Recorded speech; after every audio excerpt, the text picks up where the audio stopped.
All right. Father Daniel O'Mullane, welcome to Dad Saves America. Thanks, John. Great to be with you today. So we got introduced by a mutual friend who I think is also a parishioner, hmm and you are the pastor at a school in Boonton, New Jersey, which for the early part of my family and my son's life was not too far from where we were living in Verona, New Jersey. And when I heard about what you're doing at the school, I was really excited to talk to you on the show. And we've actually gotten to meet before this, so that's even better. Um, a little backstory. So, you are a Catholic priest, you are the pastor at Our Lady of Mount Carmel School. And you also studied economics, which is interesting, and I want to talk to you about. But let's start off with Catholic schools in general because I went to 12 years of Catholic school. Um, and like any kid, I didn't particularly love school, but in retrospect, looking back, I think I got a good education. hmm And Catholic schools are the biggest private school system outside of the traditional K through 12 public school system. So, what makes what you're doing at Mount Carmel different? What because you're not like a typical Catholic school. Yeah, it's a good question. I mean, I think that one of the things that we've tried to make happen here at Our Lady Mount Carmel School is to give our students really the best of what Catholic education can be. So, although we see ourselves as pioneers in this particular place, we don't think that we're pioneers writ large. I mean, we're building on the great legacy of Catholic education that we've inherited. So it's a bit of a tough question to answer, I think, because we've got to do this, figure out what is it that makes us different within a certain context. I'd say within the modern context, or the context that we find ourselves in today, what makes us relatively new, although I would say we're part also of a burgeoning movement of schools, is that we've adopted a classical Catholic approach to education. That's a massive topic, and I'm sure we'll want to kind of plumb the depths of what that means. Yes. But I do think that there's something perhaps beyond that as well. So it's not simply that we are one school of many within the classical renewal mold. I think we have different ideas perhaps about what education is and what purpose it serves. So I think of the work of Neil Postman as an example. He wrote The End of Education, and the idea was that, of course, he's something of a double entendre for him. Um, the idea that education is all but at an end, but also the idea that education has proper ends, and that he wanted to explore what those were. So, part of the book, he says that in the realm of public education, he says schools were not established to serve a public; they were established to form a public. Yeah. And so what I'd say is that we see the educational project here at Our Lady of Mount Carmel School as forming a new public. So the idea then is that we're not simply concerned with children acquiring discrete intellectual skills. We want them really to succeed or flourish in life and as human beings. And holding to those particular commitments, I think, looking at what it means to be a human being, which is given to us as part of our faith tradition, and we'd say, of course, divine revelation, and the many centuries of our reflecting on the same. we know what it means for a child to flourish, and committing ourselves to that particular project. What we found is that classical education provides unparalleled means to that particular end of someone reaching full flourishing. All right, real quick. If you like what you're seeing and you want to see more, be sure to hit the like button, subscribe to the channel, and ring the bell. It lets YouTube know that you want to see more Dad Saves America, and it helps spread the word. So it's one of the best things you can do to support what we're doing. And now, back to the show. As Is that broad enough for you? I mean, is there? You know, well, we'll dig deeper. I yeah. think because there's a lot I want to get into. You know, this on this show, education's a big part of what I try to talk about. Mm-hmm. But it's a personal passion. I also think as parents, it's one of the things that we have to choose, and that choice is highly impactful for our kids. It impacts them, not just the school part, but the community that they're a part of, the peers Mm-hmm. that come to influence their lives, Yeah. the environment that they're in, and the lessons they're getting. Yeah. And you know, Well, I even there, think John, my I think yeah.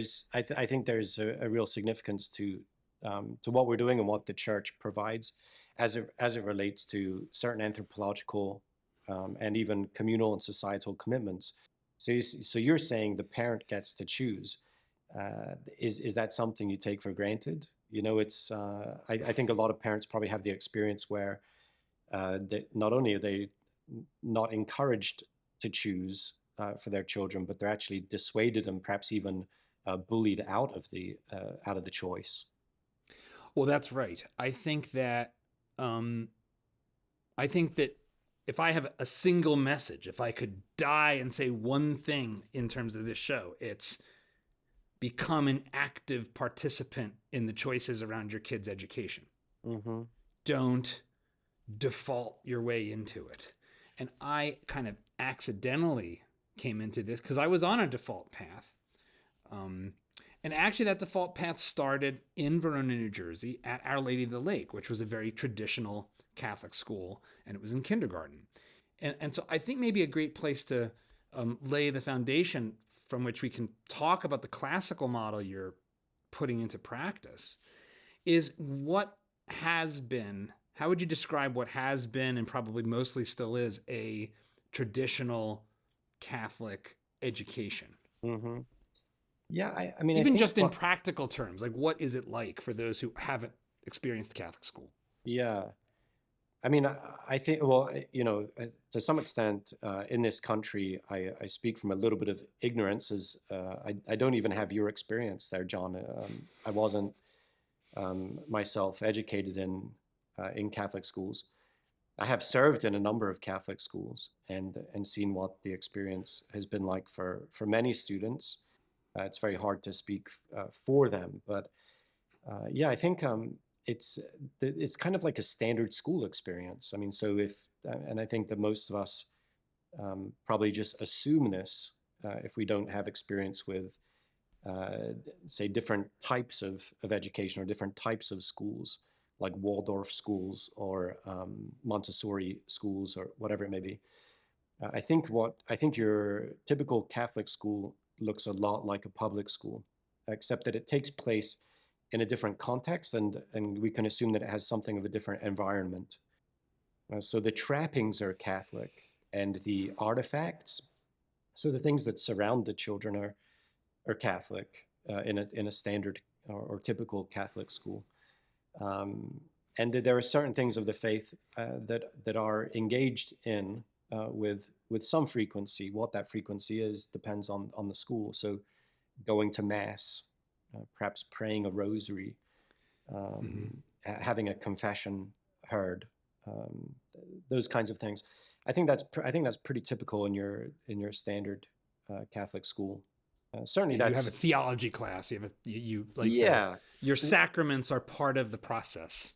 Yeah. I think that's right. I mean, sometimes in collaboration with a parish, and sometimes not. I think that it's one thing to say as well is that there's there is some sense of what it means to be a parish school, and there's a dynamic relationship that can be had there uh, between a parish and its school, the school that it runs as a ministry of the parish. But in a lot of cases, that's not that relationship is not vital or vibrant, and so you have the case where what a school will end up looking like is an independent school on the campus of a Catholic parish. The the traditionalness of typical Catholic school was the thing that I wasn't expecting to ultimately personally opt out of, because, you know, I'm 100% Italian Catholic from like Philadelphia Yeah, area. yeah, So the notion that you would even entertain not just going to Catholic school was not really a thing I was raised with. yeah, yeah. Um, and uh, and then when we went to kindergarten, I was struck by something that for whatever reason really landed with me, and it was that it had become rigorous. So my Mm-hmm. son had worksheets and homework, and he didn't like it, and he was such a little boy. And I just remembered, and I've told this story on the show in other instances, but I just remember I went to Sister Mary Agnes, the head of the school, and I said, Sister, am I misremembering kindergarten? Because I don't think it was hard. I think it was playtime and Mm, socializing and like yeah. the warm up, the garden for the children. Am I was that pre-K and I'm misremembering? She's like, oh no, you're right. That's what it was. I was like, well, why did you change it? Because what you've changed it to is horrible.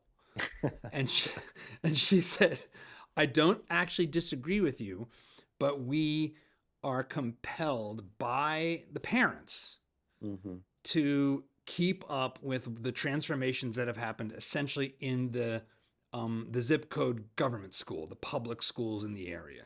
Yeah, And so, for a whole bunch of reasons, no child left behind and whatnot, yeah. public school has also gotten worse. Mm-hmm. Um, and so it seems like Catholic school has sort of been drafting on the problems of public school in some Yeah. respects.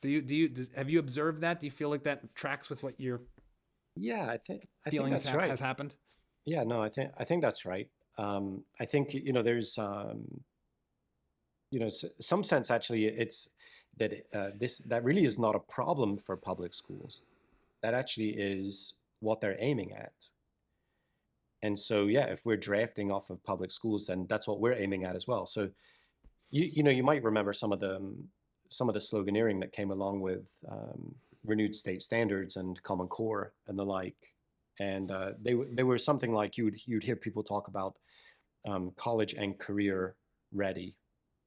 Okay, so if the point of a child's education is to be prepared for college and career, then can we take a day off from those preparations, right? And if we take a day off from those preparations, what does that look like, and what cost will we bear as a result of taking a day off? So I remember there was a story, and I forget whether or not this was pre-kindergarten or kindergarten, but it was probably about 10 years ago at this point. There was a um, snow days or makeup. There was some kind of makeup day, and the parents were pushing back because they were saying, "No, we don't get it. I mean, what sense does it make to to shorten spring break because you didn't have snow days, whatever, and all this kind of thing, or to make up for the days that we missed? I mean, we're talking about kindergarten here." And the Right. response from the school was that, well, of course, we're training children to be college and career ready. I mean, they're going to need to put in the days. They're going to need to, we need to keep churning on test preparation. We need to keep churning on, these skills that they're supposed to be acquiring at this point.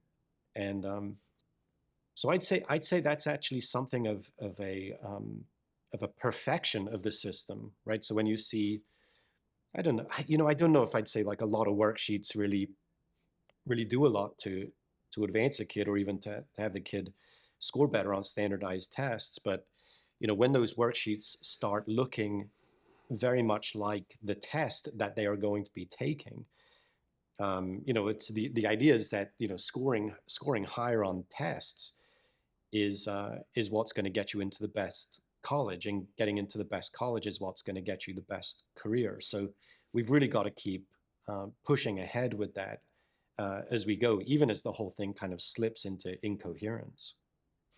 What is incoherent about that? I have my own views Mm, that go back yeah, to the, and you've sort of touched on this already um, in describing the school system as seeking to form the people.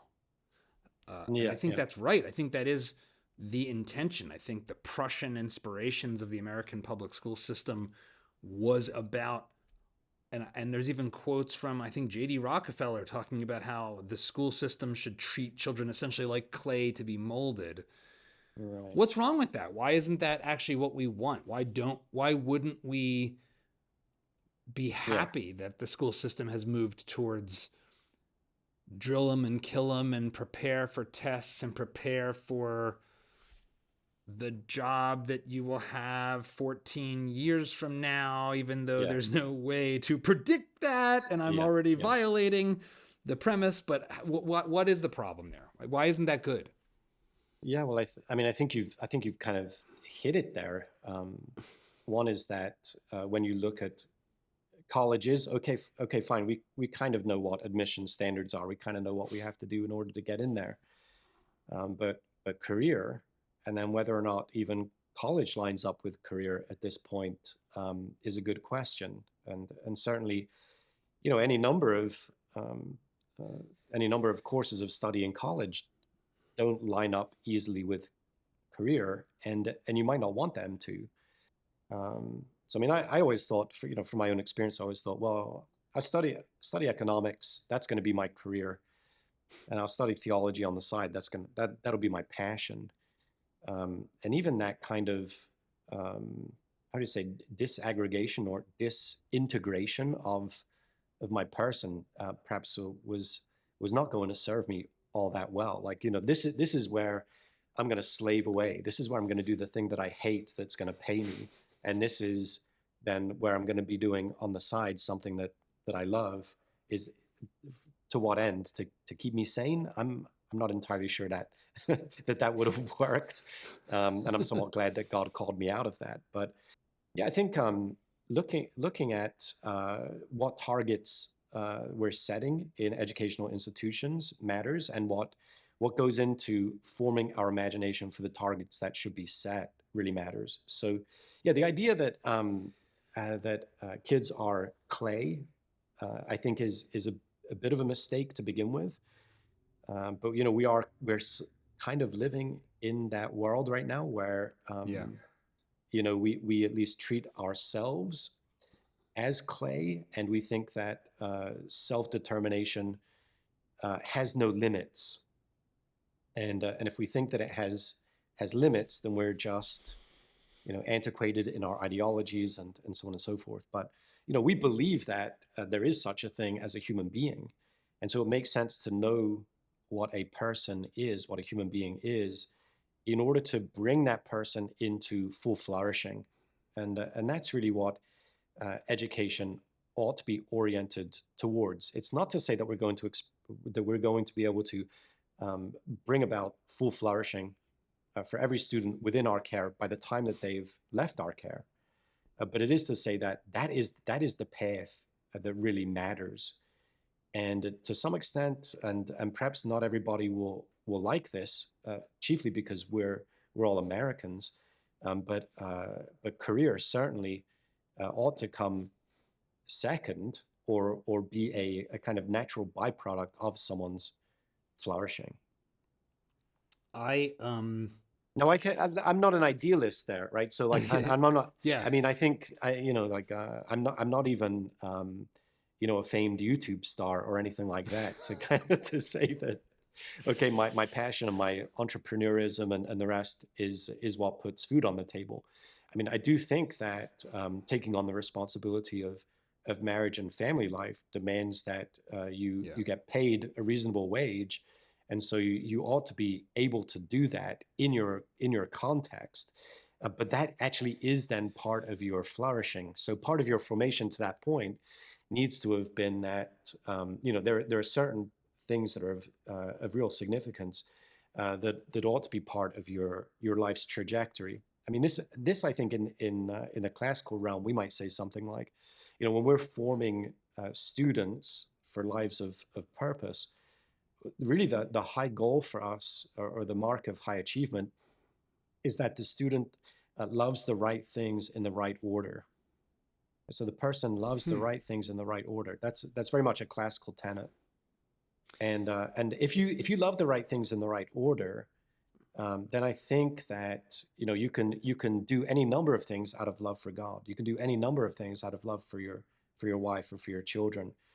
And I think that probably matters a whole lot more than, say, simple quote unquote academic success, which doesn't always, and maybe even often, have a correlative as it relates to success in college, which seems to be more a matter of byproduct of time management, or success in Hmm. career, which seems to be sometimes just your ability to tolerate poor relational or living situations. So you No, can. no.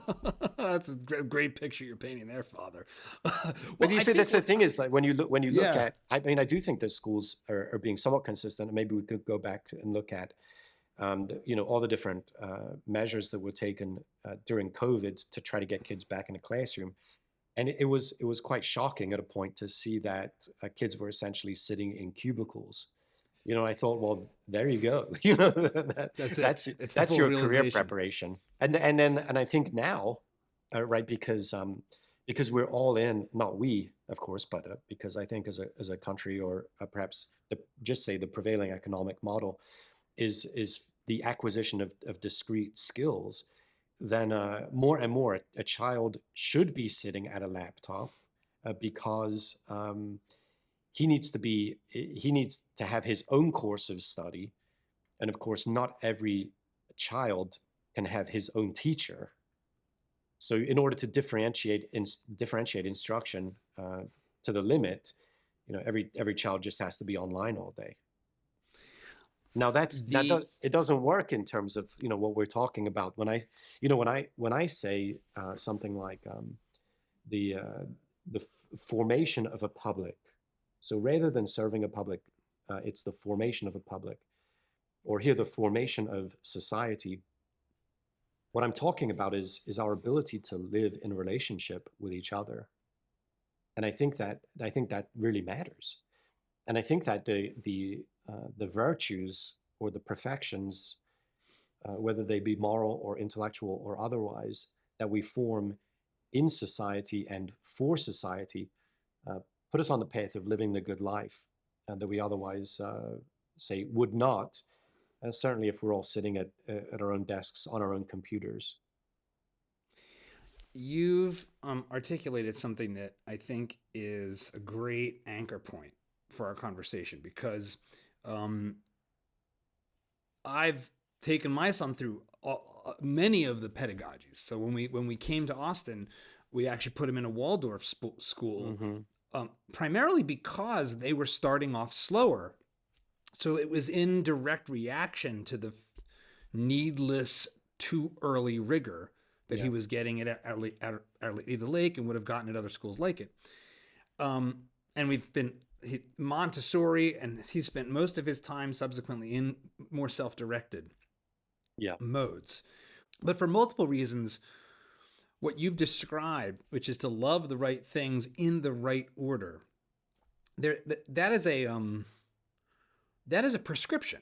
That suggests that there is one or a default or a highest order.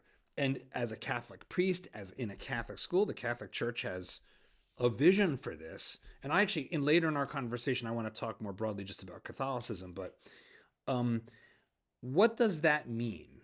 So, what if I'm a parent and I'm watching this? um, is that vision of that loving the right things in the right order that my child would get from your school or from a school that's pursuing similar ends? Yeah. Yeah, I think if you don't have, um, say, a tradition out of which you're operating, or you don't have, how would you say? I would say probably a narrative out of which you're operating, then I think these questions are pretty risky.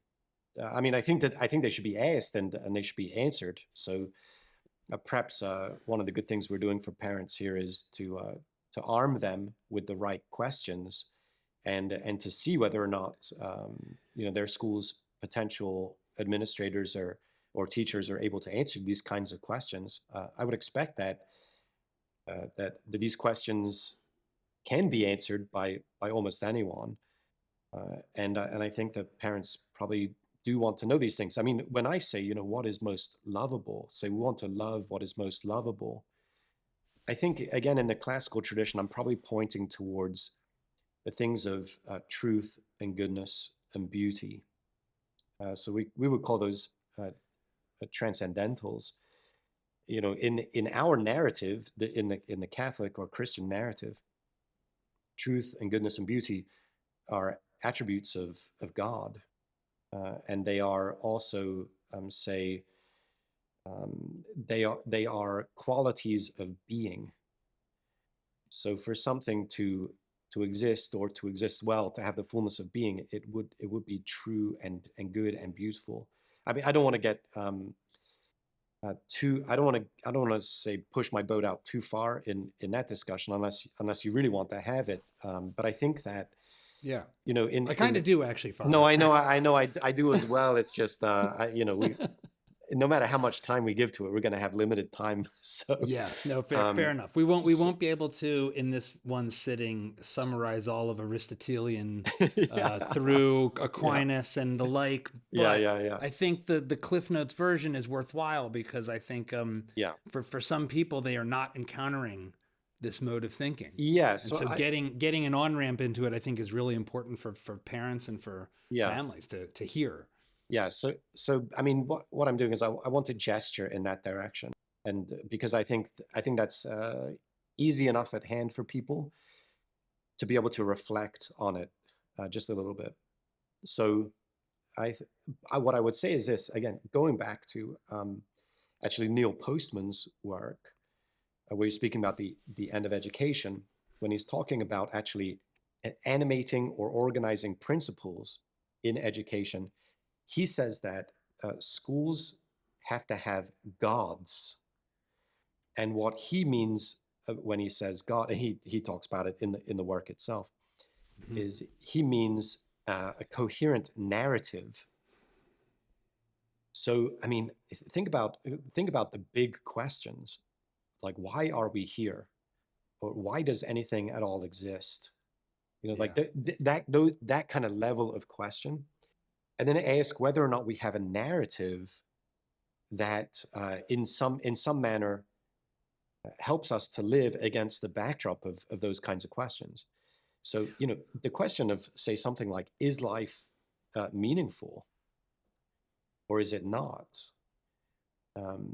These really form the foundation. These kinds of questions form the foundation of an educational experience, but they also form the foundation of any kind of coherent narrative, whether it's more in the realm of myth, or it's in the realm of truth and history, and certainly divine revelation. So perhaps it's to say something about the narrative of salvation history. You want to introduce another big topic, right? Perhaps talking about salvation history matters here. And actually, when I've gone out to present on what we're doing as a school and also what we're doing as a parish, usually I will want to present something of salvation history. So if you want to give me the okay to do that, I mean, I can try to give you a pretty yeah. quick Well, shot there. and let me set a little bit of a stage Yeah, for that. yeah, So a lot, before we started, I was talking to my producer in prep for this, and he said one of the things, he's like noticing is very much a theme and it's a theme of my thought constantly, and I think it's a theme for a lot of people, is not just the search for meaning, but the grappling with the crisis of meaning in this society, in Mm-hmm. America in particular, Mm-hmm. certainly in the West. Um, on one hand, it's not new, but on the other hand, there's things that are new, whether it's grappling with what AI means for being a human and what it means for the things we should even know how to do or learn at school. Like, if I can just have ChatGPT write a paper, well, what does that mean for writing a paper? Is it just like a calculator or is it not? Yeah. Um, so these existential questions are so important. I Yeah. think even more basically, though, if you're not like gonna, for those who don't necessarily want to geek out into super philosophy land, our kids, as soon as they reach the age of reason, start asking these questions, right? When they get to 7, 8, and 9, it maybe is the most wide open moment for them to be asking things like, does God exist? Why am I here? Why am I a boy or a girl? What is the earth? The Yeah. beginner's mind, the childlike wonder is, Yeah. I think, like, if that's not what the school experience steps in to grapple with, then I Oh, don't know yeah. what it is. I mean, so with that, lay out your story. Yeah. I mean, so I kind of want to rejigger a little bit based on your comments there, John. Um, Sure. and I think so. One is to ask the question of what is the narrative of America, and I don't know where this will land politically. So I recognize that this is a bit of a minefield, right? But That's Bring it on. yeah, I don't know, and I think again in Postman's work he discusses a lot of this. But for instance, I think about the Enlightenment, which ushers in for us, of course, a time of great progress, great material progress. I'm not sure that it's a time of great spiritual progress, but I think that but I think if you just take that word and say, okay, progress. So the assumption for us as Americans is, as it relates to progress, things are getting better. Mm-hmm. So I think, I get it that, we've labeled some people progressives and others conservatives, and that gives us some kind of movement on this, on a particular ideological spectrum. But I think we're probably all progressives, at least in the fact that we believe that the time equates with progress. So like as we go, things are getting better. As we go, we're discovering more things. As it goes, as we go, so on and so forth. So I think that's one of the narratives of America, and I think someone like Ross Douthat in his work on really a decadent society. I think we've Mm-hmm. encountered, or we're living in a time of decadence, and the sense that I have there is that we're not making true or real progress, and so we need people who seem like they're making progress to inspire us. But really, I think a lot of the common lot, or the experience of the common lot, is just that we're kind of floating aimlessly on this tiny blue planet. So there used to be narratives, right? So and there used to be narratives that the school would say incorporate people into. So if the narrative is like the melting pot narrative, or the narrative is how would you say, the kind of the American experiment, Yeah. The American dream that oh sure, yeah, the American dream. you And so, can. I mean, I think it's interesting but that that's this my is. question though, is Yeah. that are these narratives, or are these gods succeeding or failing? I think the hardest challenge I have personally encountered in my own worldview is confronting the pain, the brokenness, the unhealthy elements of American culture against the backdrop of the material progress I think you can measure and is measurably apparent. You know, Global poverty has collapsed in just the past 40, 50 years. Yeah. Materially, we are living better. There are certain aspects of that have been running in place about cost of living. But nobody that gets into a time machine back to 1950 would arrive, open up the DeLorean door, and be satisfied Yeah. with the regression. And it's funny because my son is in Italy for school, and he just was back for this weekend, and he was like, "Oh man, America's better." He's like, "I love Italy, but it's definitely like Europe is like a poorer place."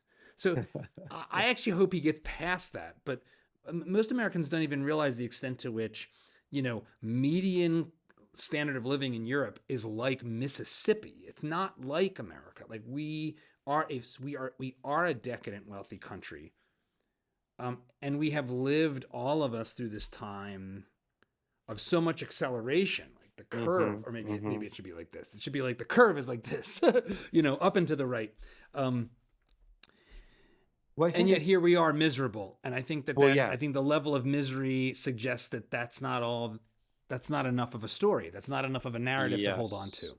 Yes. Yeah. And I think that, we look at things like purpose, where you have purpose, you have human flourishing, even in dark and desperate places.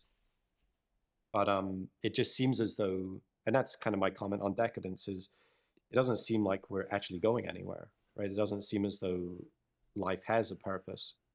I mean, there are other narratives as well, right? And I think that probably you could come up with any number of them, and whether or not they hold in order to give your life meaning is a question of real significance for our society, and then of course it's a question of real significance for our schools.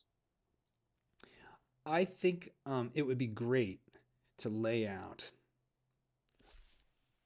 what this concept of classical education means and how it answers the call that that you're that we're Mm-hmm. dancing around. This question of what does it mean to flourish? What does it mean to have a vision and a story for your life that has meaning and purpose and feels fulfilling, and that you'll be happy that you did it, that you'll look back on your life and say, this worked, or Yeah. this was worth it. So, Yeah. what, like, in a very brass tacks way, like, what does it mean? What are your kids experiencing? Yeah, I think it's a good question because we can run the school with a particular narrative in mind and do what we can to incorporate children into of not only a view of full flourishing but full flourishing itself. And yet their experience of it can certainly be different, even one day to the next. And very often this is just the way, of course, that life is. I mean, that's for all of us, even in who are caught up in meaningful pursuits, and one day seems to be a struggle, and one day seems to be, it's heaven on earth. So I think, yeah, it's if we want to look at full flourishing, I think we have to look at what a human being is.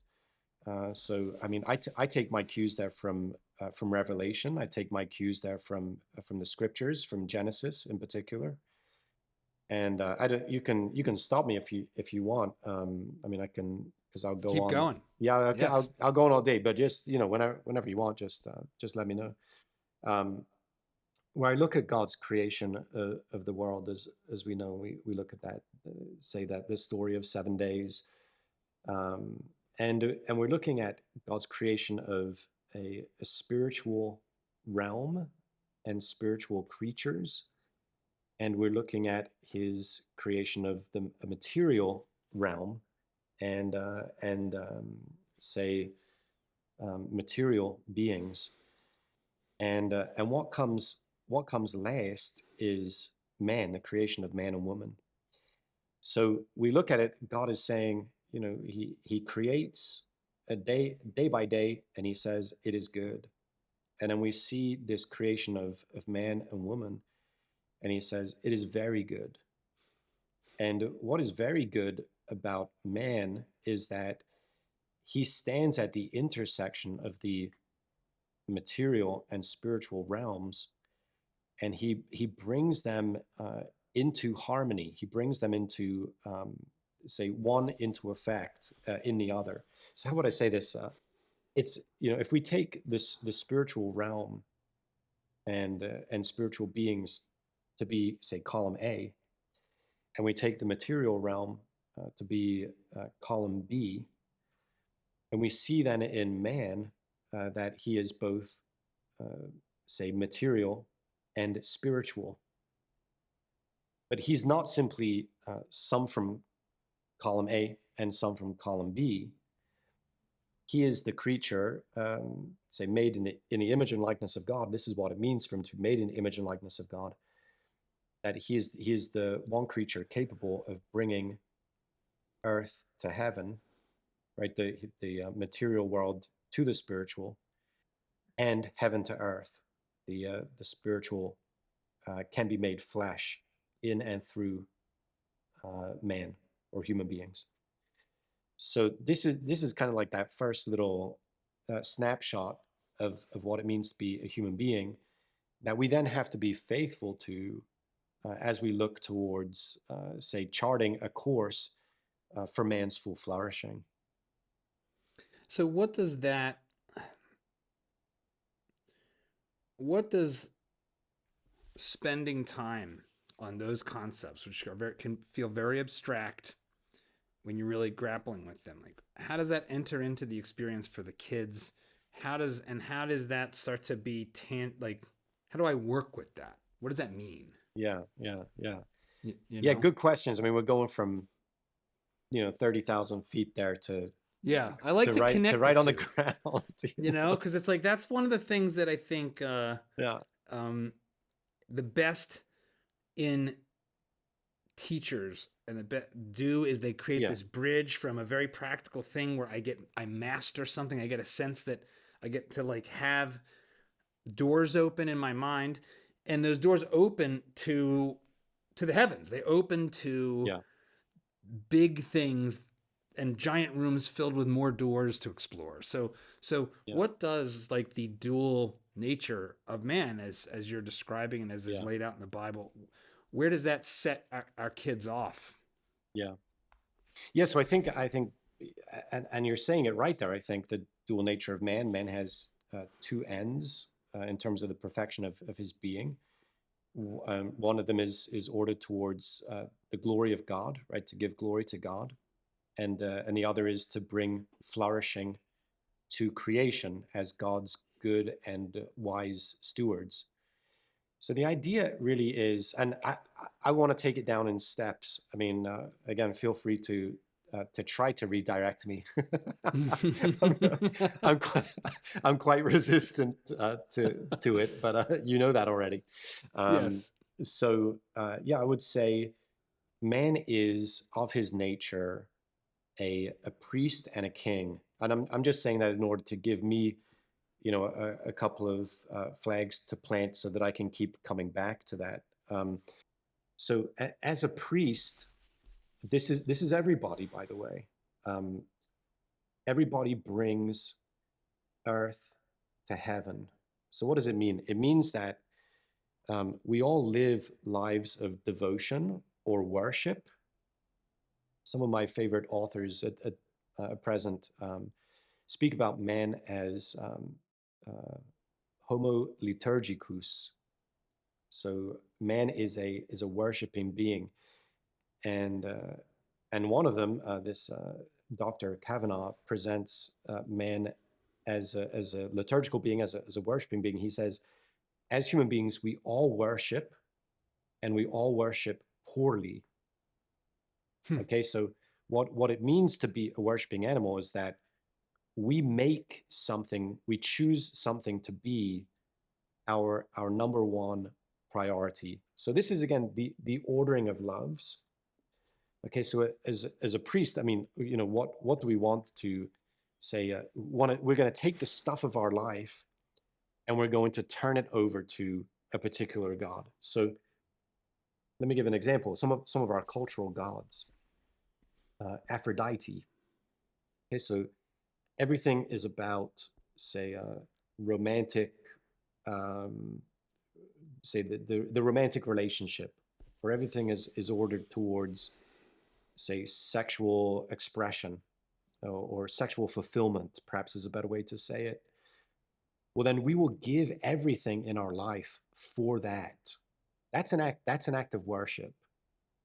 I mean, maybe a subject that's easier at hand is our favorite sports team, right? I mean, I'm a huge fan of Liverpool Football Club, and I was able to visit Anfield not too long ago, and I just found the entire experience to be an experience of worship.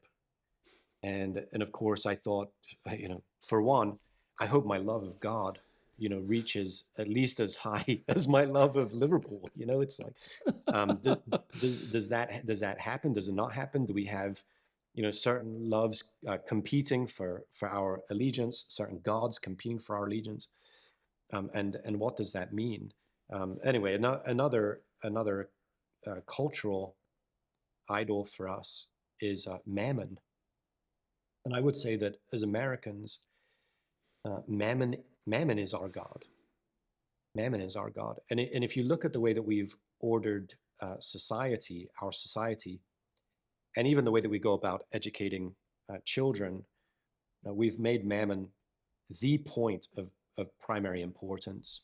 And so what does it mean? It means that we see everything through the lens of, say, pluses and minuses on my balance sheet, right? I mean, I have to profit financially from every engagement, from every endeavor and activity.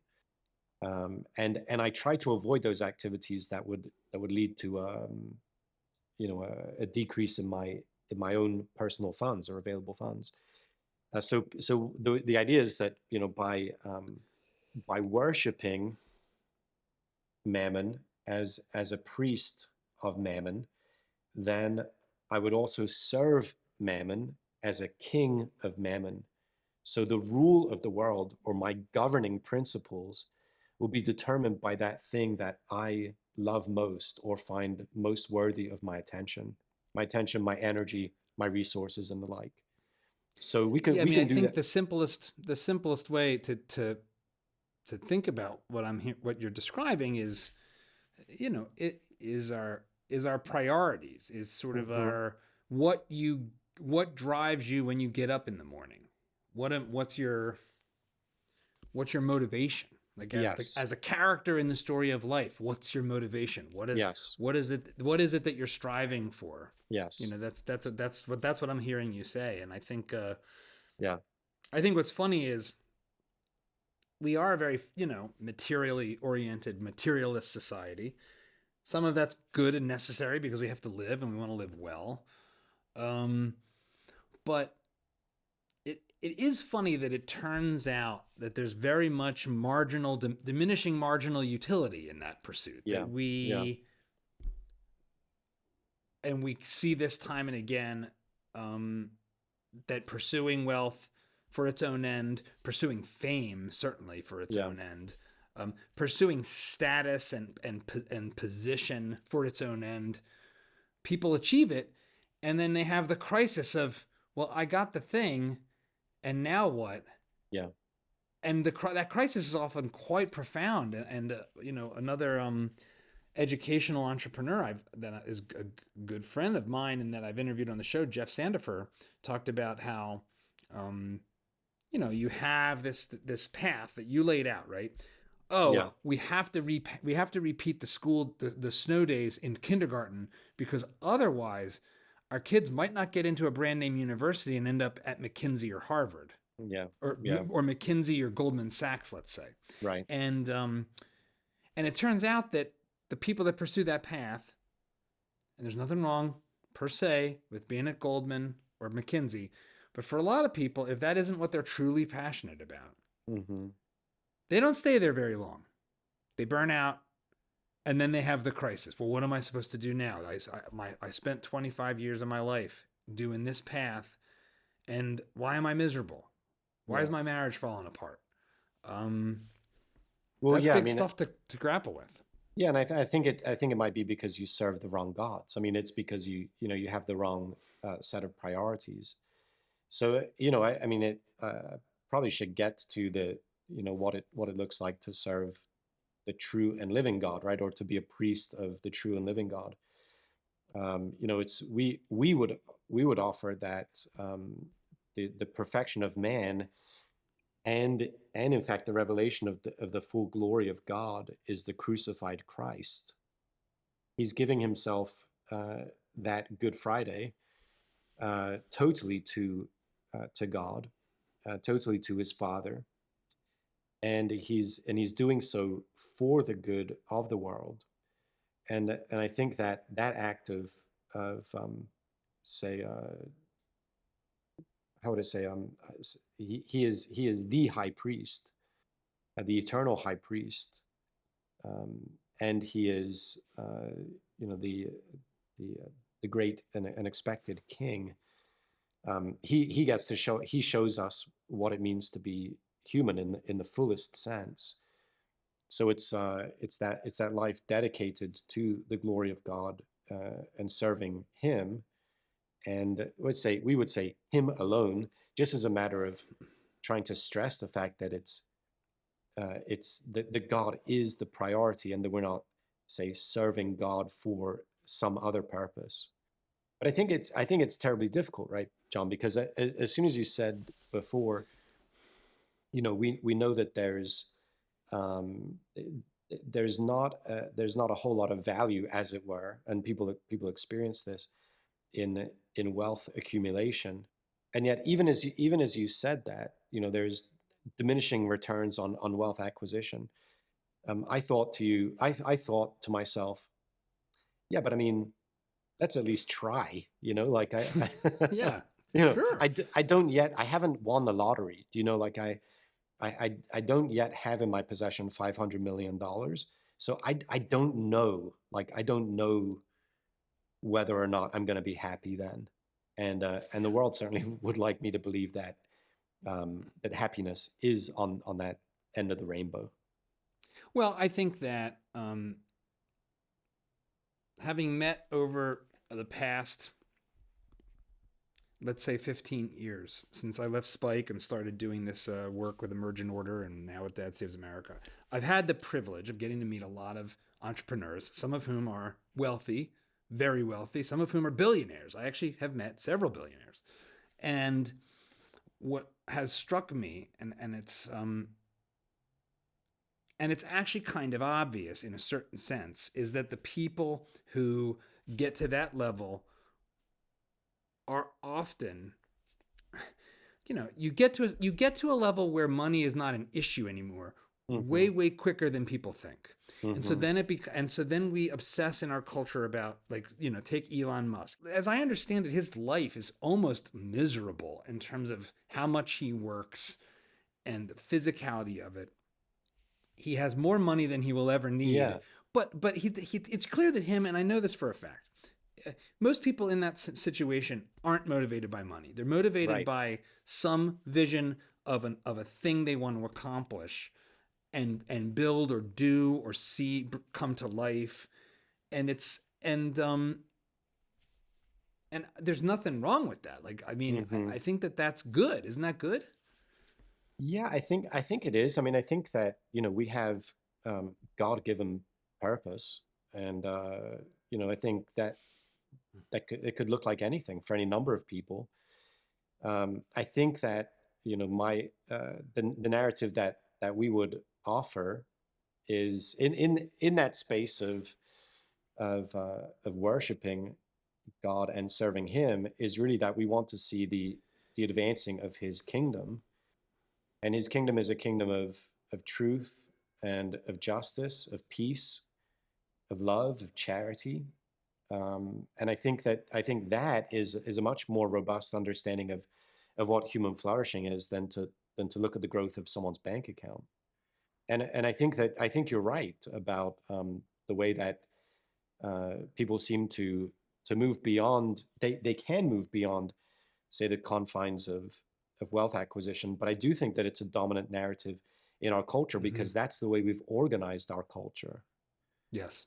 So then the point of reference is always my growth in wealth. Is anybody ever out there, we're celebrating this or that person's growth in charity, or we're, I mean, every now and again we do, right? Sure. Every now and again, perhaps we stumble into it when we experience someone like Mother Teresa, and we think, wow, she's just blowing everybody away uh, with her charity, and we ought to celebrate that, and hopefully in celebrating that, more people will be inspired to live, not say live that way, like, in this sense you're going to have to don a habit and give up absolutely everything you have, but we recognize the goodness in that. We recognize the beauty in that. So perhaps we're back into the transcendentals there, the ability of the transcendentals to capture the imagination, and maybe we're back there into the school project, which is to say that, a big part of what our children's experience is in school is that what we want to do is present them with the things that are most lovely, want to present them with the things that are most lovable, and those are the best things of truth and goodness and beauty that we can find, so that their awe is stimulated in such manner that they want to grapple with the truth and embrace it where they find it. They want to pursue the most beautiful things, and even be part of the co-creation of those beautiful things, that they can see heroes in history and in literature, and want to emulate them, and then also to have companions with them in that pursuit, in that great adventure that life becomes when it opens up to something beyond, again, the kind of narrow confines of mammon worship, or Aphrodite, or worship of Mars, or something like So I'm gonna get Jersey on you. Uh, that. Break this down for me in simple terms. What are they doing in the class? Hmm. Hmm. You're running a school. You're in Boonton, New Jersey. I know these people. I'm sure. I'm sure. Are they reading Plato all day long? What are they doing? Yeah, well, I think there are qualitative distinctions to be made. So I do think that classes tend to look they tend to look like classrooms, at least the way the most of your audience probably is imagining the classroom. Very often there's a different setup of the classroom. So we might try to sit in something of a horseshoe, in order to bring the child into an ongoing conversation. And we do that to the best of the child's ability. So depending on what stage of formation we have the child, we're more inclined to that or less inclined to that, because it depends on their capacity and what we're able to achieve with them in discussion. But Yeah. we do think that education is a very local activity, right? I mean, we have some maxims around the place to say things like, the children, they didn't come here to be taught. They haven't come here to be taught. They've come here to learn.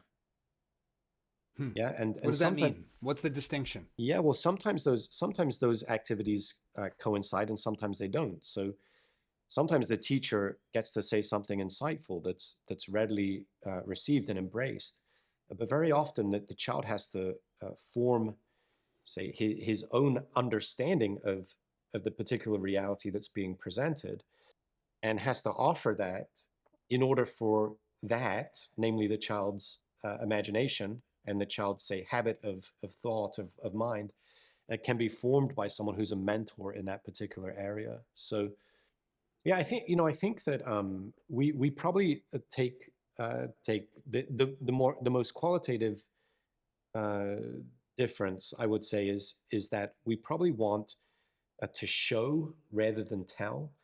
We want to invite children into the experience rather than talk about the experience. We want them to be, let's say, very active in the process of learning, which is their process. So some of that, again, some of what is learned is taught, but not all of what is learned is taught. So we're in for the project of learning, rather than, say, strictly the project of teaching. Now that comes about in a number of ways. Like I said, we try to put the most beautiful things in front of the children. This begins for them to inspire a sense of awe in them. And once you have awe, you're very close then to curiosity. You know, and those questions that you were talking about before, the why of things, and kids are just always driven by this why. They're driven by curiosity. We really want to inflame that. We don't want to do anything to tampen that down. So we don't want to come in and say, well, it's all well and good that that you're curious about that, but we really have to move on. In part because we've got to Right. cover this for the test that we're anticipating in the near future. So what does that mean practically? Because I think you know the what I'm hearing you describe is like a kind of seminar, a kind of Hmm. open-ended dialogue and back and forth. But you know, you have so well. Actually, let's start with the age range in your school. So do Yeah. you guys start at kindergarten? Is it kindergarten through what? Like, what's the actual basics of the school? Yeah. So we have a Montessori pre-K, and that begins when children are 3 years old. And right now, in fact, 4+ years ago, we opened Lumen Gentium Academy, which is our high school. So we're all the way through 12th grade, and so we consider whether it's pre-K to 12. Some people say K to 12 or 1 to 12. Sure. We're looking at what we'd consider formative education. Having gone through traditional Catholic school, it's like yeah, you had one through five, you had middle school and then high Yeah, school, yeah, and in grade three, you're getting it. I can kind of vaguely remember the different milestones. Middle school is kind of a disaster. yeah. For a lot of people, yeah, For it's just there's like the all the things are going wrong, yeah, everything's growing in the wrong place at the wrong time.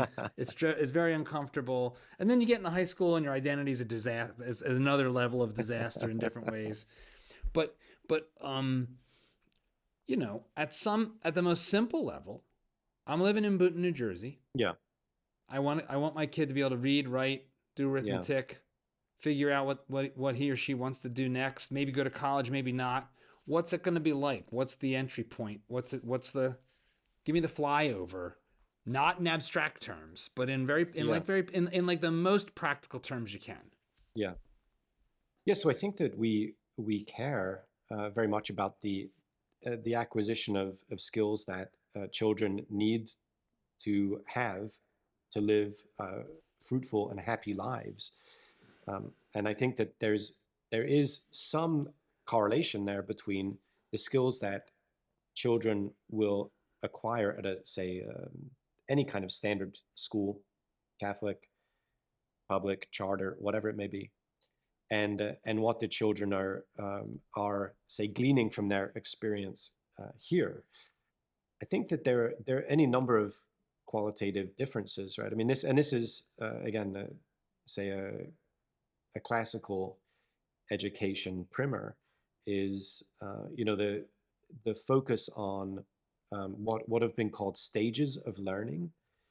I think this has probably been misapplied, although it comes out of the work of Dorothy Sayers, and many people hold her work in high regard because, in some manner, it speaks clearly to people, and seems to have been something of the inspiration of say classical revival in K to 12 education.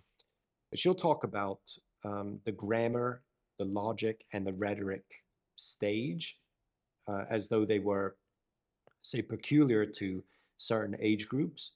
And a lot of classical schools organize in that way as well. So they'll say, well, the grammar stage is through fifth grade, middle school is logic, and high school is rhetoric. But Hmm. what we believe is that whereas the focus or the let's say a good part of the academic experience or the academic enterprise is going to be focused on grammar in the grammar phase, quote unquote grammar phase, and logic in the middle school. space and then rhetoric in the high school space, really every stage of a child's development will include and should incorporate grammar, logic, and rhetoric in the sense of, grammar being the basic building blocks of a particular subject, and then logic being, some kind of work to fit the pieces together, as it were, to build whatever it is you're going to build. And then rhetoric as something of the presentation of the same. So those things change as you go. Again, in the early years, there's probably more memorization of math facts, memorization of poetry, and great literature in snippets, memorization of songs, memorization of say different languages that the children are exposed to, chiefly Latin, likely. And then middle school, you still have to learn things, right? You still have to study the grammar of things, but there's more time spent in piecing those things together, or holding those things together, or making of them in our mind a coherent whole. And in that space, you're going to talk about, or we're going to say, how to say, lean into integrated lessons. So it's not so much we want to silo subjects. We want subjects to play well with each other, and we want to see that, say, truth is not limited to this particular space or that particular space, but really is cuts across all disciplines and matters, each for all and all for each. And then when you get into the high school stage, there's going to be more of a focus on rhetoric. There's going to be much more of a focus, I think, on producing good writing, or perhaps performance. How would I say? Being able to express also in something like a seminar, real say understanding of particular content that we wouldn't, at a period prior to that, expect our students to be able to do. I So, recently interviewed a woman named Catherine Burblesing. I met her at this conference in London. She is called the strictest headmistress. oh yeah, I've heard of this woman. Yeah. She's not messing around, and she, one of the things that she emphasized with enormous punch and potency was that knowledge, she said, was the centerpiece of her school. The school's called Michaela. It's she calls it small C conservative values delivered in a very structured and strict, in terms of the rules, traditional education. Yeah. And she put a lot of emphasis in my conversation with her on knowledge, getting the kids to know things. And I think the conversation stayed abstract, but I think at the end of the day, and this is probably similar, and you tell me, but the knowledge in particular was the best of the knowledge of what we have of our tradition of Western civilization, of the Greeks and of the Romans and the Roman Empire, of the British Empire, here in America, of our founding principles and our history and the founding fathers and the Constitution. And so that is the central set of facts or grammar. Yeah. And then obviously there's math facts and there's science facts and whatnot. But well, this is second, I think, and I think you're touching on really the kind of second pillar of classical education, which is, to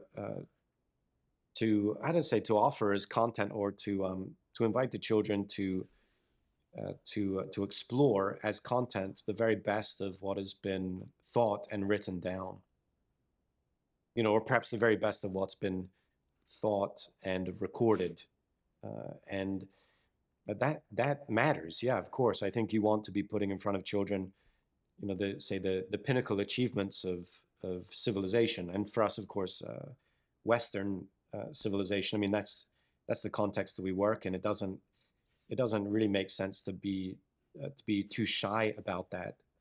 I think exploring the very best of Western civilization helps us also to encounter the best of other civilizations.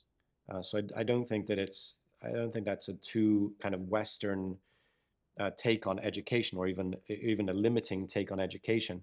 There's just too much to explore, and a kid's time is so precious, right? So Right. every day I think we as teachers are frustrated. At least here, we're frustrated with the fact that the school day is only so long, and there's only so much that we can offer children and have them explore and encounter.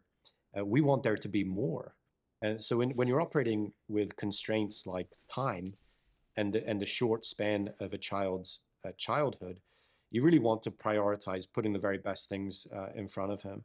So I think that's another point of reference for any parents out there, is to say, let's look at what the children are reading, right? So we would say something like the great books. We want to have a curriculum that's based on the great and good books, and kids really don't have time to be reading a bunch of nonsense. Like I mean, I get the fact that there are A bunch of things. nonsense seems to be the dominant curriculum of our lives in our culture, and I want to come to that next. But Yeah, yeah, but well, keep going. there. I mean, I remember listening in on some AP English courses when I was teaching in a high school, and it was like there were texts abstracted from manuals, and it's like, what is the point of this except as an exercise to compare and contrast? Because that's the work that was going to be, say, asked to be performed on a test. And it was probably asked to be performed on a test because that's the work of the cubicle. Like get me two emails and I'm going to have to compare and contrast them. And I don't know if this is, say, like the good or bad of AI, but AI seems to be able to do a decent. But yeah, anyway, that's to say the second, what it offers, a second pillar of classical education is, say, great books, and certainly the great ideas, right? So go beyond the English classroom Mm-hmm. and move into science, certainly math. I think in math, probably the differentiating characteristic is not, say, uh, knowing the stuff in terms of, say, it's almost like a pragmatism, the way that we teach math now. It's like, let's learn how to do the thing, and then give me some problems where I'm simply making the equation work for me, right? I've memorized the equation. Now I'm going to turn the crank on the thing. Okay, so rather than being in that position with mathematics, I think we want to explore the beauty in harmony. We certainly want to study mathematical truth. We want to get into logic. So we're already moving into that space of, say, why things are the way they are. And I think math curriculum generally today is not terribly interested in that. It's much more interested in turning the crank, as opposed to getting into the question of why, which is where the stimulation of awe is going to come, and children's natural curiosity is going to be stimulated. So those are, the great ideas.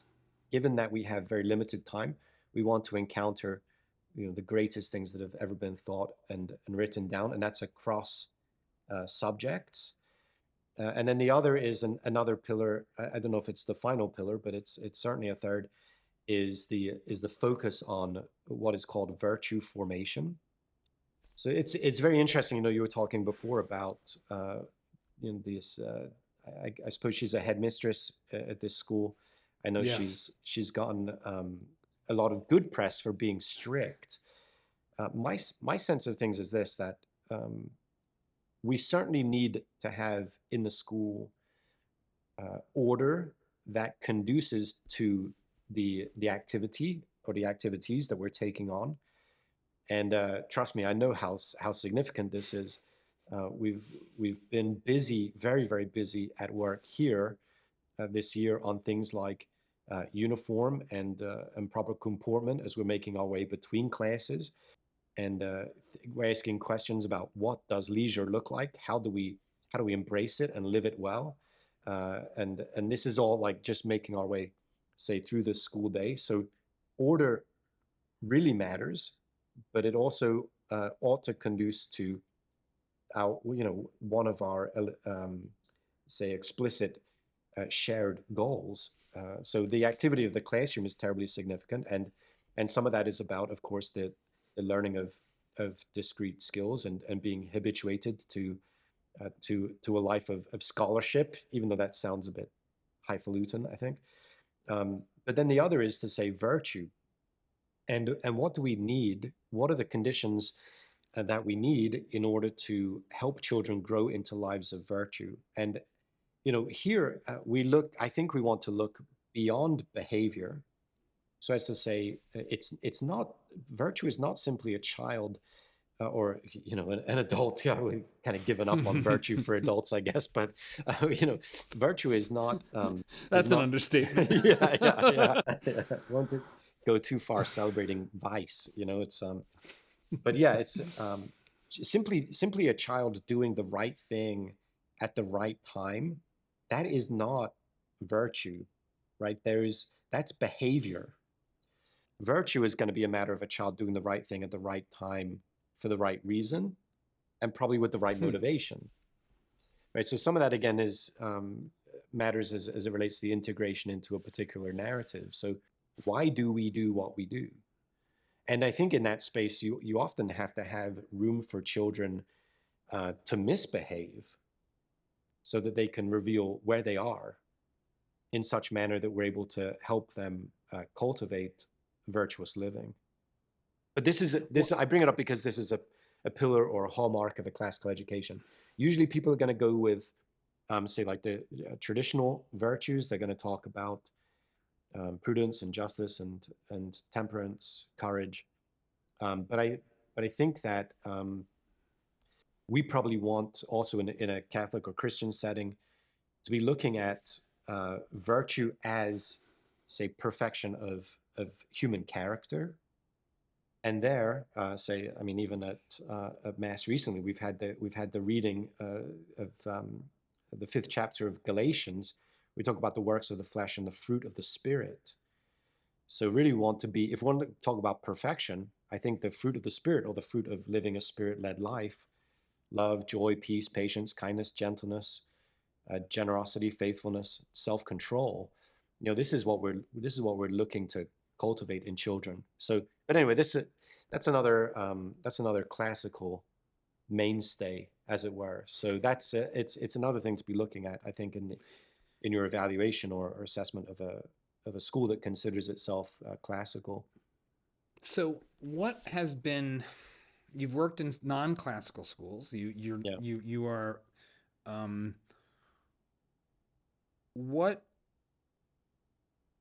What does it look like in your school with this wide range of kids of different cognitive capabilities at different ages and different levels of interest in things? 'Cause everything we're talking about is super deep, and Yeah. kids are kids, and sometimes they just think stuff's boring. Yeah, yeah. And it's like you want to instigate depth and engagement, but sometimes it's like, well, you gotta just memorize that and be able to explain what it is so we can keep on moving forward. Yeah.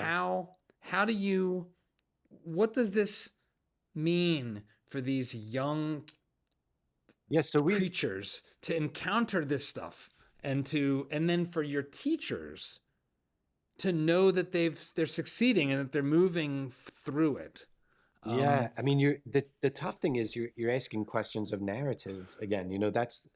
So it's not that easy, I don't think, to answer those questions. But I will say, like, when you say a child is engaged in this kind of activity, and then the teacher is going to come along and say, you've really just got to do this. You've really just got to memorize this because we got to move forward.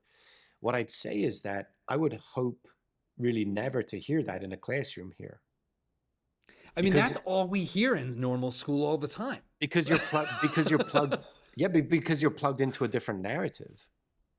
So this is part of, like, So when we say, But okay, so Father, pardon while I interrupt for a sec. I want to. So the beautiful thing of I think what our conversation so far demonstrates is this the extent to which the classical model that you're talking about you are living it. yeah, It trying to is in live. a Yeah, you are in this insofar as you can't escape that um these highest order principles are how you're orienting yeah, yourself and how you're thinking about it.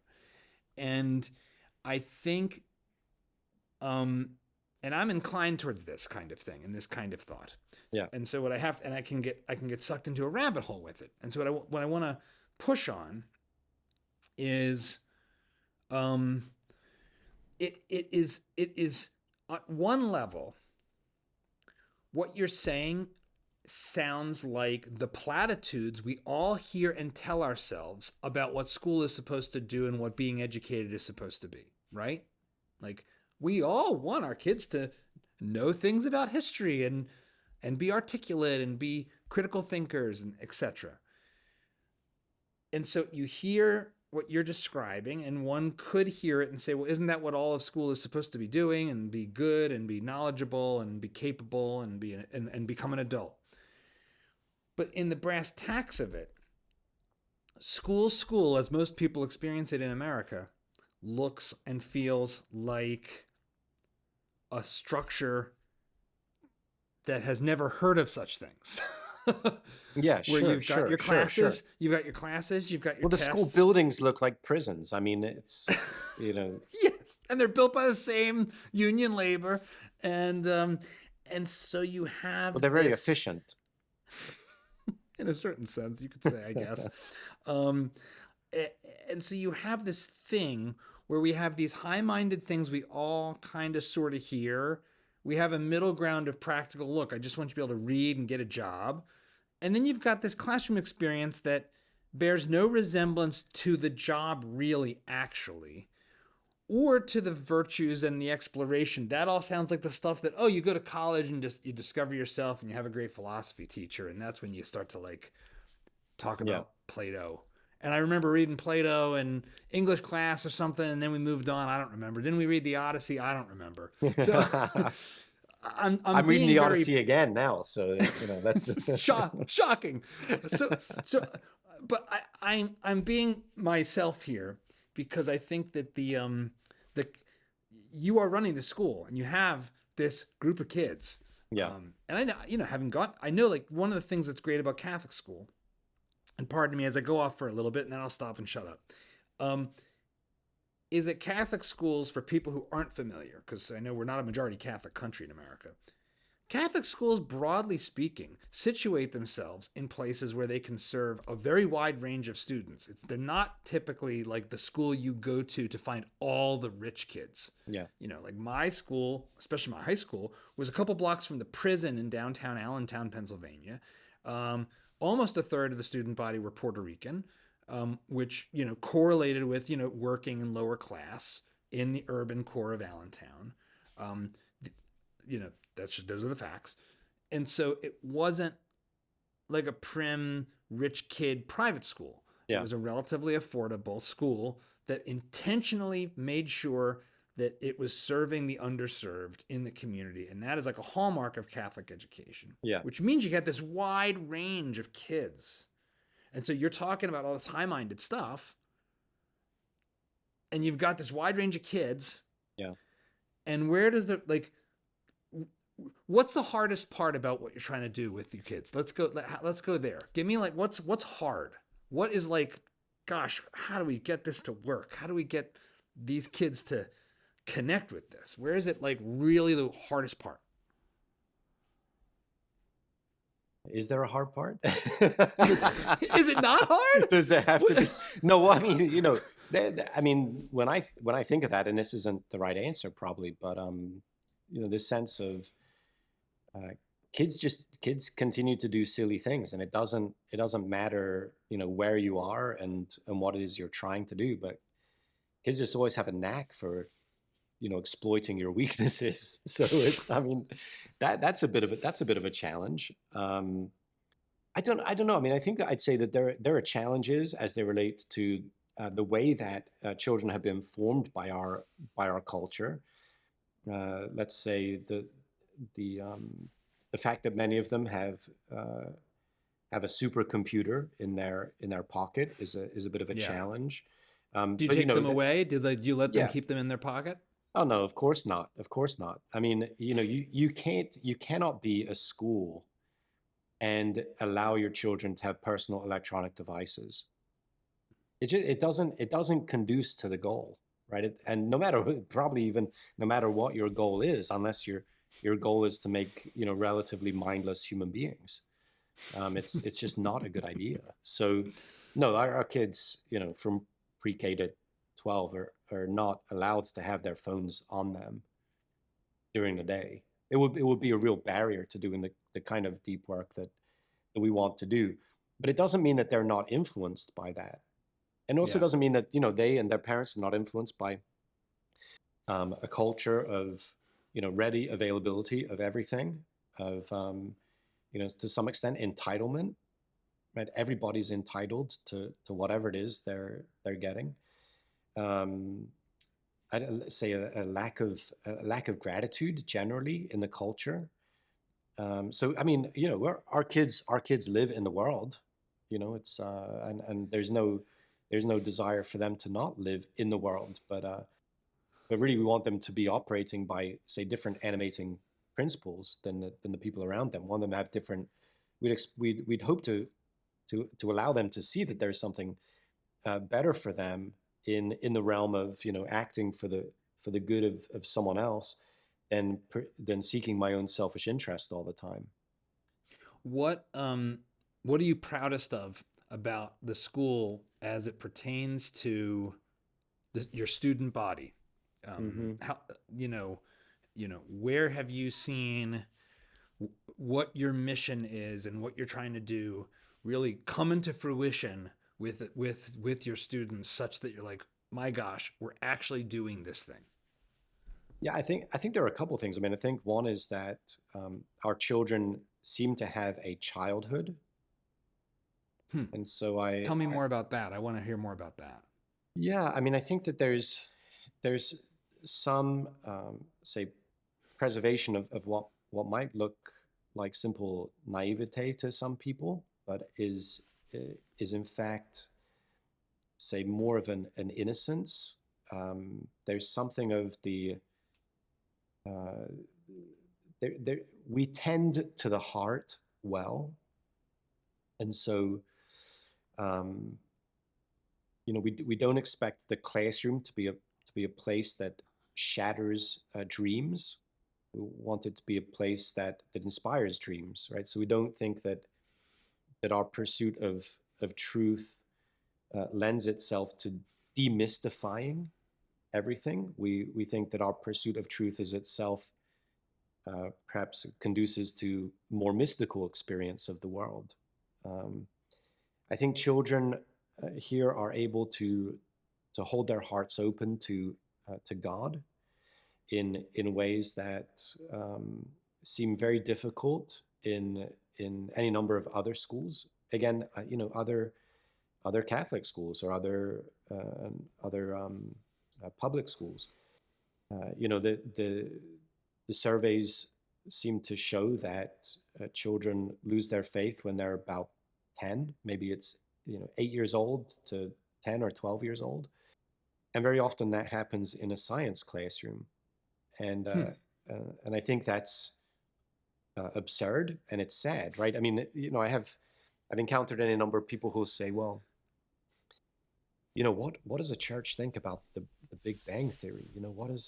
What's going on with you That it know rhymes with the Bible. yeah. Yeah. And it's like, well, you understand that, of course, a Catholic priest coined the term, the Big Bang Theory, right? So I'm not sure why we ought to then assume that Catholicism or Christianity or faith is at odds with science.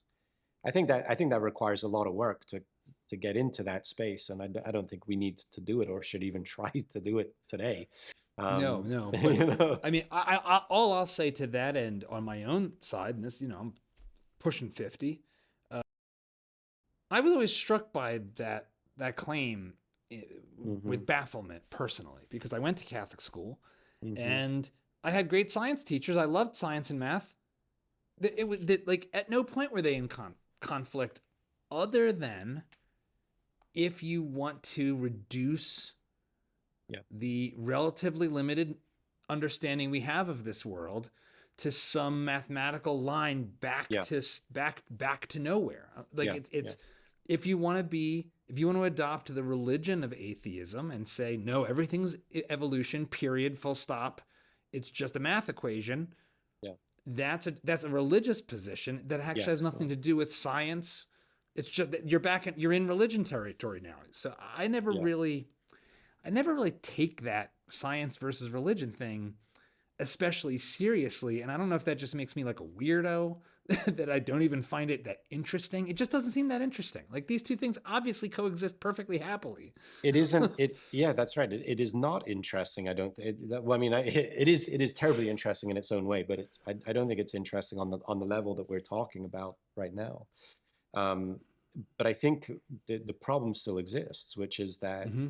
you have children who are 8, 10, 12 years old losing their faith because they're encountering science either in such a way or say through such a teacher who would use it as a wedge to cleave children from the faith of their childhood or of their family.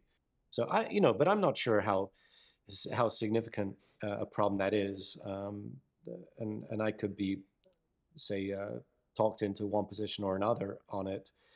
But I do think that it matters. I do think the way that we go about these things, really does matter. So yeah, I mean, I don't know. I mean, children. I just think of when I think of innocence, I do kind of think of topics that probably are best for them to not be engaged in as as children. And I don't want to get into that either because I think a good number of those topics, for whatever reason, are really controversial to people. But I Well, think, let yeah, me linger on that for a minute. yeah, So, one of the things that there's two things that you could say two. There's more than two, but really there's sort of two categories of event in the past 5 to 10 years, in particular, that I think have contributed to an awakening in the public about what's happening in schools, um, and a plummeting in public school attendance, like a really serious plummeting in public school attendance. One is the absolutely indefensible lockdown policies of COVID, which, as I understand, Catholic schools did not abide, and Catholic schools were open in the fall of 2020, while all the public schools and their teachers' union cronies were lining their pockets and doing nonsense. yeah. That was the trend, I think, at least. That, yeah, for sure. The other is the shift into a what for a 90s Gen Xer seems like insanity of gender and sexual content that has no place with children, both in terms of books, all the way through to the way kids will describe themselves and be told to affirm or not. Hmm And transgenderism, all this stuff, queer theory, the books that include things that are essentially pornography. They are pornography books that are um, in place in schools. This has this is a real thing. It's happening on a large scale. I would think it's not happening in Catholic schools. Yeah, How, we would think not. I so think, what's going on this latter issue? Because this is a big animating issue for me as a parent and as a dad, and it's something I cover for this reason because I think it's affecting all of us as parents. Where does your school land on approaching sexual content and gender identity issues, and how do you see the landscape for both Catholic schools and the culture on this? Yes, I mean the church has pretty strong position on parents being the first educators of their children, and so we already find ourselves in a sacred trust with them as it relates to the formation of young hearts and minds. And it's that's not to say that we we then become something of a democratic institution whereby we're simply going to do or not do what our parents want us to do or not do. But I think that what I'm trying to offer is that a Catholic school really ought to be um, terribly mindful of the fact that parents are the first educators of their children, and that, as you've expressed there, parents are particularly keen to not have their children exposed to a great number of topics that we would consider to be adult topics. And my position would be somewhat similar to that, is to say, I think that there likely has to be a time and a place for those kinds of conversations. They're likely not happening in formative education, because again, the children are not equipped either intellectually or as a matter of heart to be having those kinds of conversations. So I think it's important space. As you can tell, I'm prefer to tread a little bit lightly here, Well, because I and think understandable, you have families and well, you have your kids I'm and a you represent the pastor. school. I'm a Yeah. pastor, so I love my people, and that is as much as I can make it so unconditional, and I don't want to close out conversations before I'm able to have them. But I just don't see that children's hearts are prepared for those kinds of conversations, and I'm certainly not inclined to force the issue for any reason at all. In fact, I'd prefer to preserve their innocence. There are things that consume the hearts and minds of young people, and that are good and life giving and invigorating and the rest. And there are things that I don't know, to consider or to spend a lot of time on would not have that effect. So again, this kind of goes back to the conversation where the we had as it relates to the fact that children have very little time in a school, even though the majority of their time probably is in a school. There are just things of real significance, and things that will say better serve to form them well as charitable, generous people. The discussions about these kinds of things simply are not helpful as it relates to conducing towards a school's explicit aims. One of the challenges that seems to be structural for anyone operating a school and needing to hire teachers, as I understand it, is that the degree in education itself is a factory for this particular style of critical social justice ideology, that it is dominant to the point of absolute ubiquity in in the humanities and higher ed in particular, in general, but in the degree in education in particular. And so, I'm not. how have you found um, finding teachers? Have you found it a struggle to find values alignment with teachers, or has being a Catholic school brought Catholic Yeah. minded teachers to the table? How do you deal with alignment with your staff, with your teachers, and having being all on the same page about values? Yeah. Well, I think that people applying to teach here, they know who we are, and so that's helpful, because you're already on the path to alignment at that point.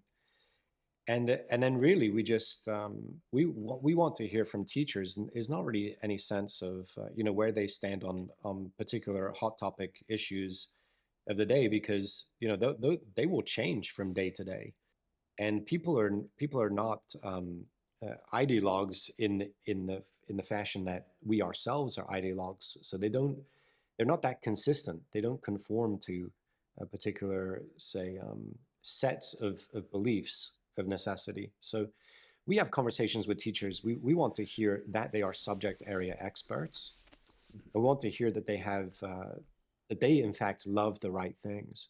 So at a recent some faculty meeting, I was speaking with the teachers about any number of things of practical importance, including some of the matters of uniform that we're working on, upholding, which is always just seems to be a burden and a serious work. But I said to them, don't lose sight of the fact that the children are here in order to grow in love of whatever it is they're encountering. So, like, what we want to see in a conversation with a teacher, with a prospective teacher, is that they also love the right things, and that they what they want to see have happen in the life of a child is for them to become, say, enamored with those things of beauty and truth and goodness. So that there's a, there's I don't know, there are some questions perhaps that are answered for us prior to our asking. But of course, we're pretty intentional about our selection process as well. We want to know who we're getting, before we sign on the dotted line. One of the things, in a way, it was embedded in the start of our conversation about how what you're doing is different than most Catholic schools. But for those that aren't familiar, because there are, well, you're part of a movement that's growing, as I understand it. This classical schools in general and classical Catholic schools in particular. Yeah, But as I understand it, most of the time these classical Catholic schools are not the parish or diocesan school that's part of the sort of structure that ladders up to the bishop. They're yeah, actually essentially just private schools that are run on the basis that have Catholic principles in them, yeah, but aren't part of the formal structure thing. But as I understand, you guys are, right? So, yeah. so what has that meant to interact with this structure that is vast and that has its bureaucracy and has the bishop and all the way up to the pope? And what does that mean for you as a educational entrepreneur Yeah. to work within that? And where has that how did that even come about? Because how are they even allowing you to do this? Yeah, yeah, yeah. Well, I mean, as you can imagine, that entrepreneurial spirit often throws you into that space of being a disruptor, and I think that we are a disruptor, and there's no hiding that. There's no, I mean, for me, um, there's no, how would I say, there's no shame in that at all. I think perhaps by my character, quite the contrary, which might have caused us some issues as we've gone through managing situations where we find ourselves a disruptor in the market of even Catholic schools. But really, I think from the beginning of my time here, my sense has been that, as the pastor of the parish, by church law, I am supposed to. So I have not only the authority to, but also the responsibility, which I take perhaps more seriously than the authority, the responsibility to provide for the education of the youth of the parish. And so my sense there is that I have to do absolutely everything I can in order to give the kids the very best of what we're able to afford them as a Catholic school.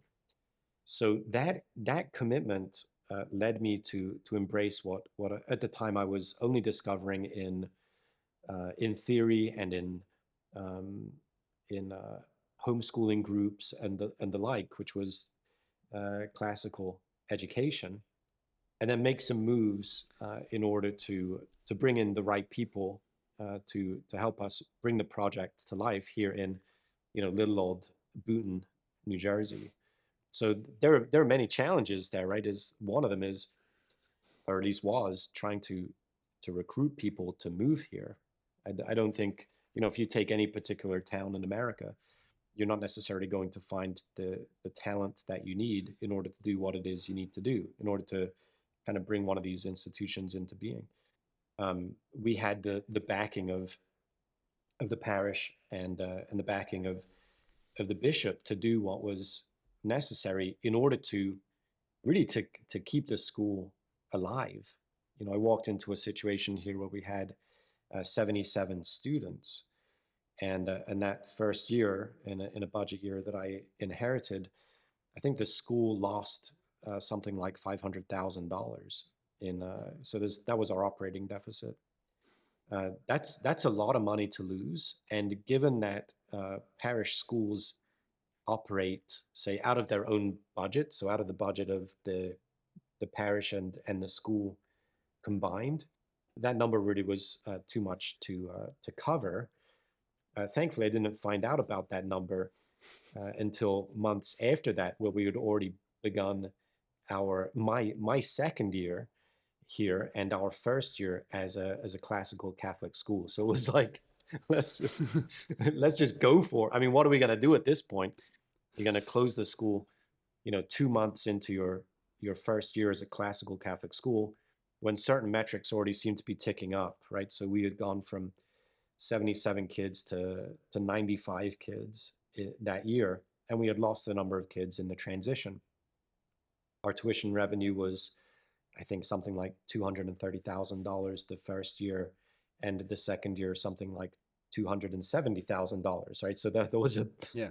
it was a big move for us, even though it wasn't it wasn't solving problems at all. Maybe it was something like, if I sometimes get the numbers a little bit wrong, it might have been 310,000, something like that. But Yeah, but it was moving in the right direction. You got to close the gap. You got to try to close the gap. So, and then yeah, I think seeing those early gains was enough for us to be able to say, we're quite confident in what we're doing and the direction that we're going. And we're able to get our message out as far as we could, and people started moving here, and people started commuting here, driving 45 minutes an hour just to get here and be here. I mean, we're in that sense, New Jersey's first classical Catholic school, New Jersey's first classical Catholic turnaround. So in this sense that, we're following in the footsteps of, say, St. Jerome's in Hyattsville, Maryland. They were a typical Catholic school.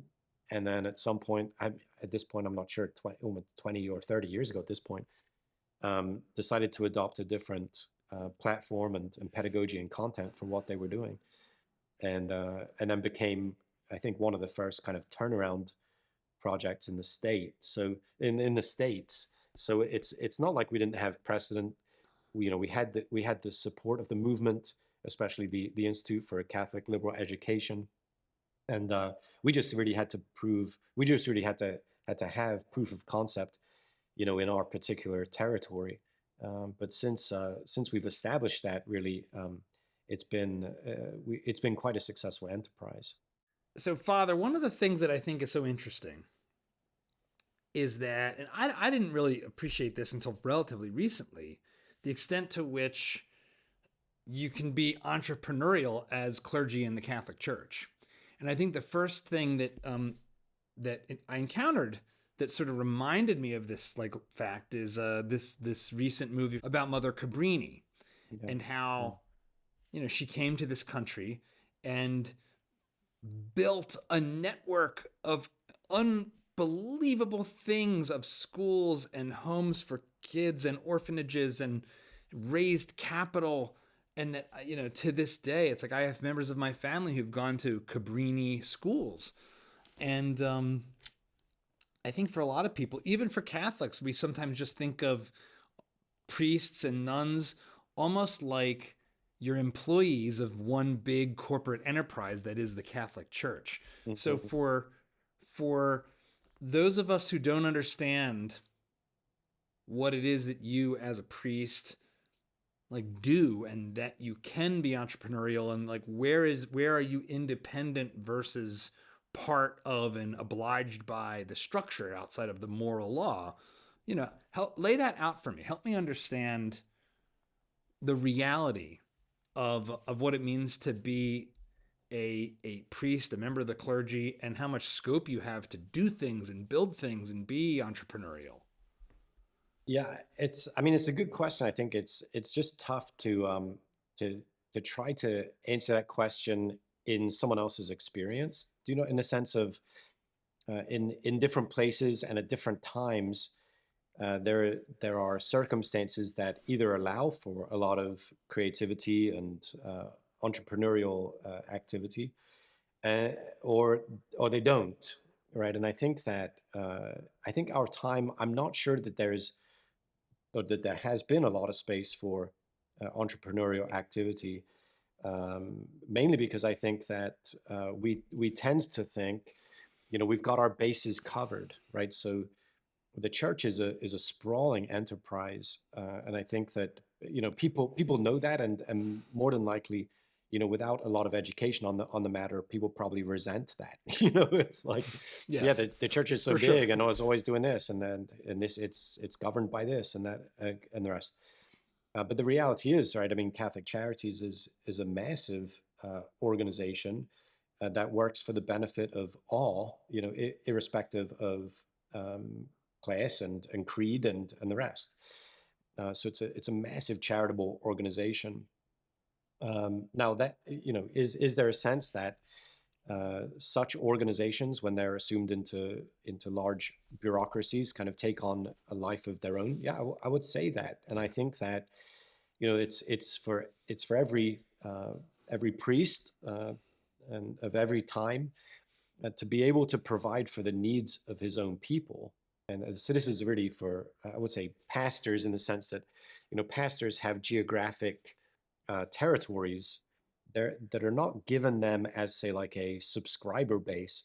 They're given them as a mission field. So the idea is that we have to Hmm. bring the light of the gospel to this particular corner of creation.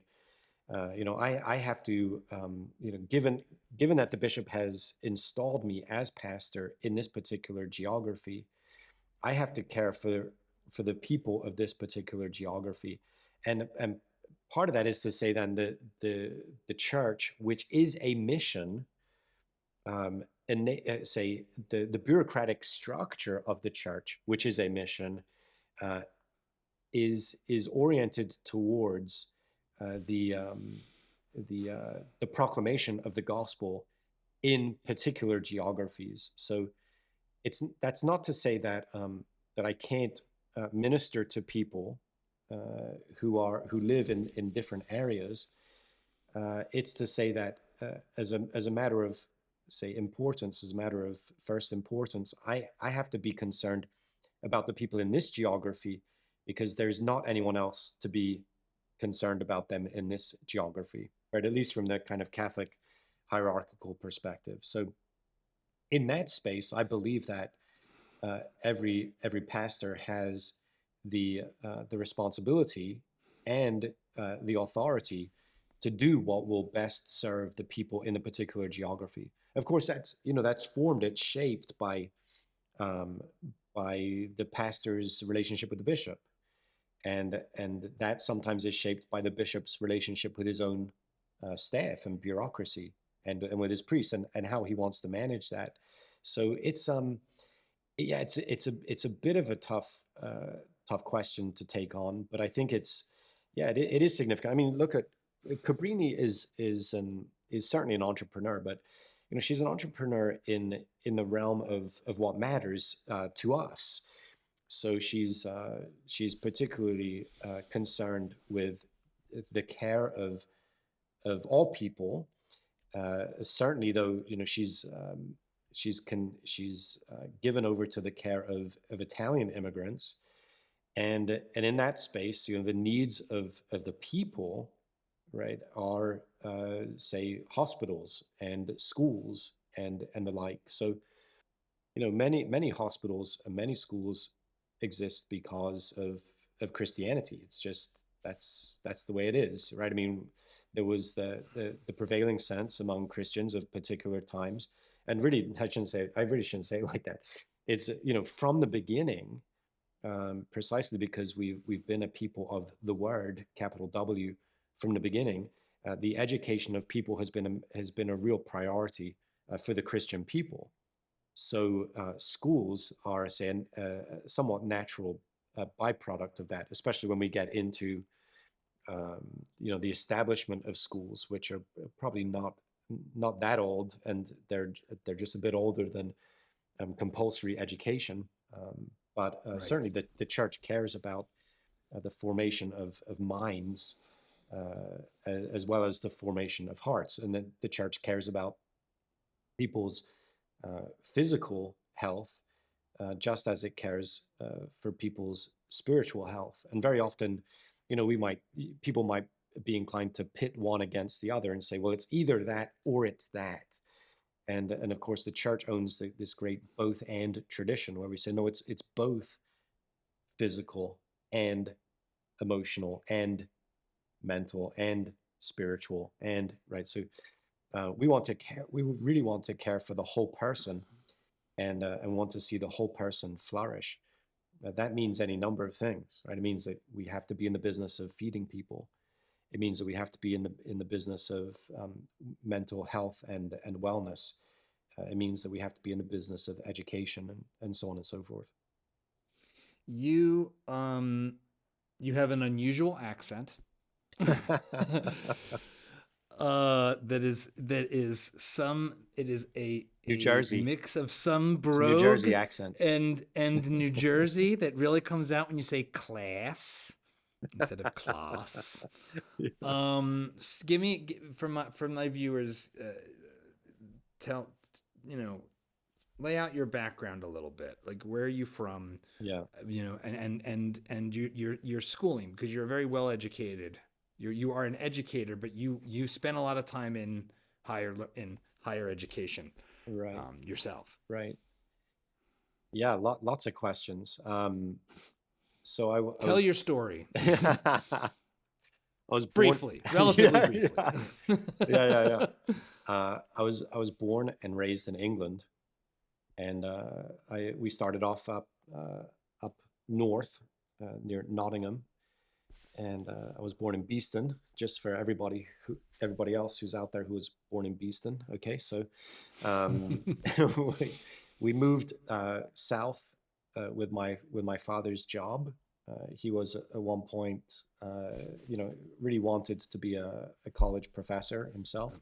He was studying at Lancaster University, and then his postdoctoral programs in the field of gastroenterology, and he, I think it was my mother was uh, perhaps pregnant with me, or perhaps pregnant with my younger brother, and she said to him, you're going to have to get a job. So he went to work for a pharmaceutical company, Ciba-Geigy, and we moved south with that company until they gave him an opportunity for advancement in America. And so when I was 12, we moved here with the prospect of living here for 3 to 5 years, so that he could, grow into an advancement. And what happened is he helped the company reorganize in such manner that research and development was no longer being conducted in England. So in order for my dad to stay employed, we had to stay in America. I think at one point we were asked that as a family, do you want to stay here or you want to go back to England? And by the way, if we go back to England, Dad doesn't have a job. It was like, Quite a choice. yeah, yeah, it didn't seem to be exactly fair You could stay here question. or you're fired. Yeah, yeah. So no, but we were all keen to stay at that point. I think, by that point I was already being called a Yank by my English friends. So it was over for me. So yeah, I started seventh grade here. Had some struggles socially at that time. It's a very tough time, as you've said before, right? Middle school. I had a number of teachers who took interest in me and cared for me. So my public middle school and then into high school. One in particular, my seventh grade math teacher, Mr.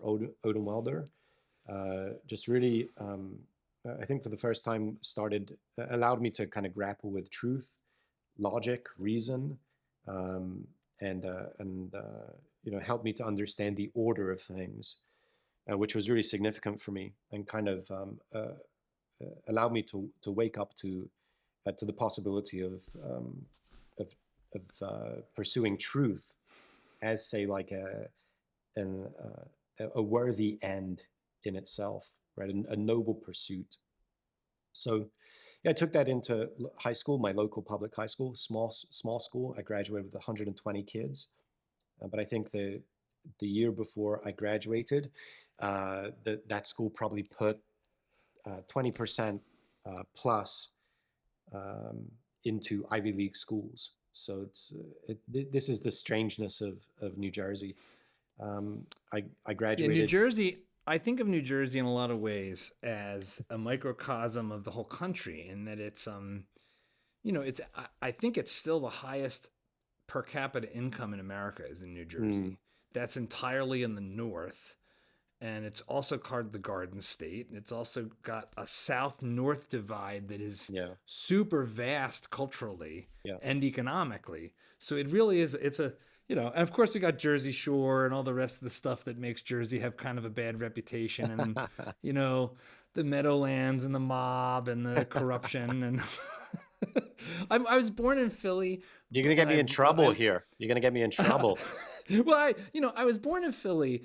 My whole family's from Philadelphia, but in a very real sense, I feel more like I'm from New Jersey because I spent so much of my most cherished time in New Jersey that I have a love-hate relationship with Jersey, but it's Yeah, mostly love. yeah. I mean, But I hate the taxes. yeah, oh yeah, sure, sure. I understand. Yeah, yeah. I love um, New Jersey. I really do. I'm a New Jersey guy. That's my adopted home. So um, when I was when do you first have the inkling that you're going to become a priest, and how do your parents react when you make the decision? Yeah, such a loaded question. Thankful to have it here towards the end of the interview. So what are we doing? Yeah, so it's well. Let me go back on the story, right? So Sure. 99, I'm graduating from high school. I go into college as a physics major. Um, I'm going to I went to Boston College, and I never even visited before I went there. Anyway, this is just needless biographical information, but I went to BC. I was inclined to study physics. It wasn't exactly what I thought it would be, and I had a number of opportunities to change my focus, of course, and I landed on economics as something of like an applied mathematics because I was very much mathematically oriented, and was kind of running the course there as it related to economics, and discovered a couple of interesting thinkers in philosophy and theology, and ended up picking up a second major in theology by the time I was graduating. So from there. I remember I think I was telling my girlfriend at the time, I'm out looking for work. I really want to work on Wall Street. I'd really like to have a job with a bank, and I know some people who might be able to help me get there. I said to her, the last thing I want to do, the thing cannot consider, is being a youth minister. And I said that to her because we had some shared background in youth ministry in a group that I was a part of at college that would run retreats for local area high schools and confirmation programs and catechetical programs. So I was dead set against it because of my experience with it. But I graduated. I had a very interesting conversation with a close family friend at a diner. He was at the time a chair of Fleet Bank. I mean, there was, I thought there was an I remember opportunity. Fleet Bank. Yeah, I had a Fleet Bank account. yeah, yeah. That was my bank. Yeah, Yeah, yeah. Oh, I think it might be Bank of America now. Yeah, exactly. Yeah, yeah, yeah, If I remember this correctly, yeah, yeah, yeah, yeah. the consolidations of the '90s. Well, But yeah, yeah, anyway, yeah. So exactly. Or the early continue. noughts, you know. This Yeah. is so. Yeah, I went out to a diner with him because we're in New Jersey, and he said to me, Daniel, there's one thing that I really wish I had looked into way back when, and that's the priesthood. And Hmm. I just thought, I really just want a job with a bank. Like what? What are we That's talking great. That's about? great. What are we talking about here? So What are we doing? What is this conversation like? yeah, exactly. That's Yeah, funny. yeah. I was like, thanks for nothing, But Was this a late night at the diner, getting eggs for 11 p.m. dinner kind of conversation, or what? I think it was eggs. I think it was eggs in the morning. It was a little Okay. more productive than the kind of post dinner diner expeditions. But yeah, it was so from there actually I found myself working as a youth minister, of course, because I said that's the one thing I was not going to do. And I mean, all the while, there's a kind of grander narrative, which is, starting back when I was preparing for First Holy Communion at this little church in England. We were reviewing the parts of the mass, and I remember seeing this picture of a priest at an altar saying the prayers, and I was just overwhelmed. I was overcome with fear. Hmm. I was dread. And the only thing I could think was, I can't do that. Now, the only thing I have say um, to offer looking back on that is I didn't realize at the time that that was probably a unique experience, right?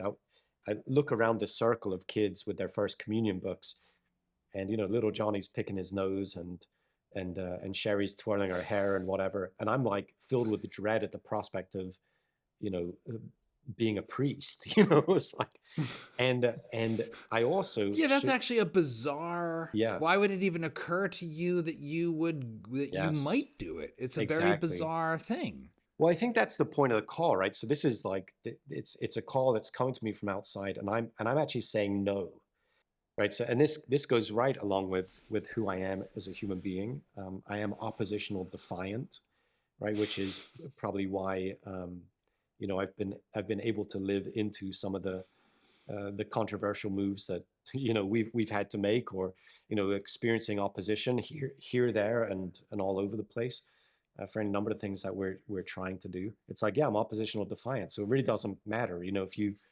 If you're going to bring it, I'm just going to bring it. I'm just going to bring it back, which I also mean, makes me a very good New Jersey guy. So I was just gonna say oppositional defiant disorder. I think might be a pre. It might be yeah, in the drinking water. I think it yeah, might it's a actually cultural be like, it's a cultural reality for us. Yeah, for sure. So yeah. If you've ever eaten Atlantic City bread, or something, it's like that's it. You've got it now. You got the yeah, bug.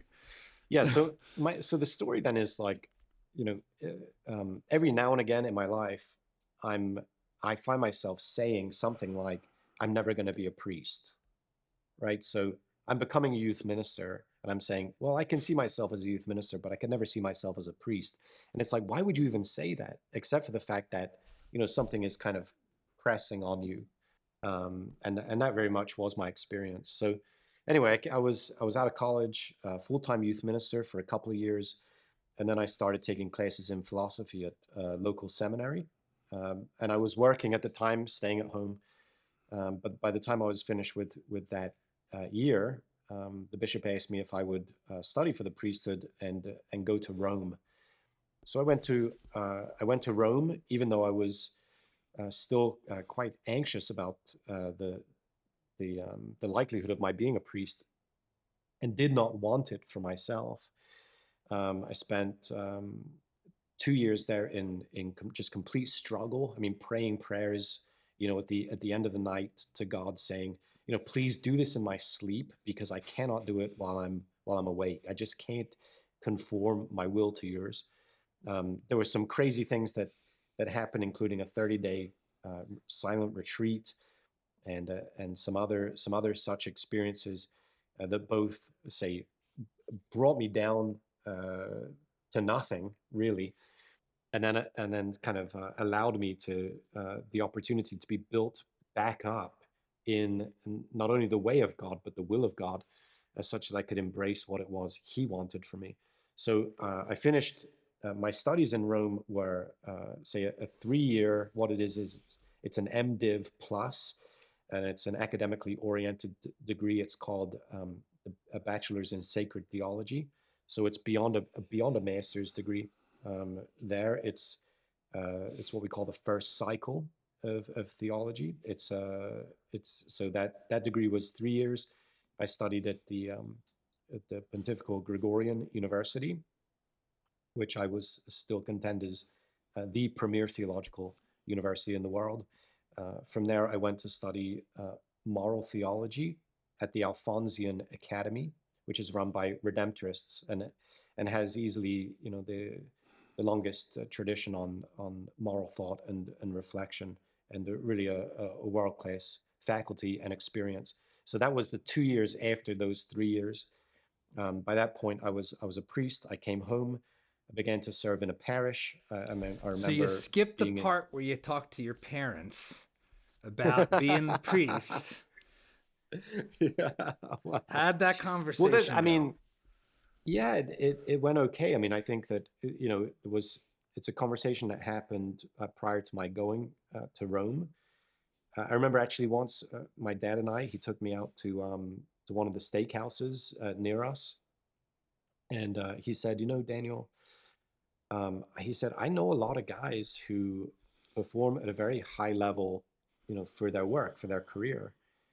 And he said, I know people who have sacrificed family for career.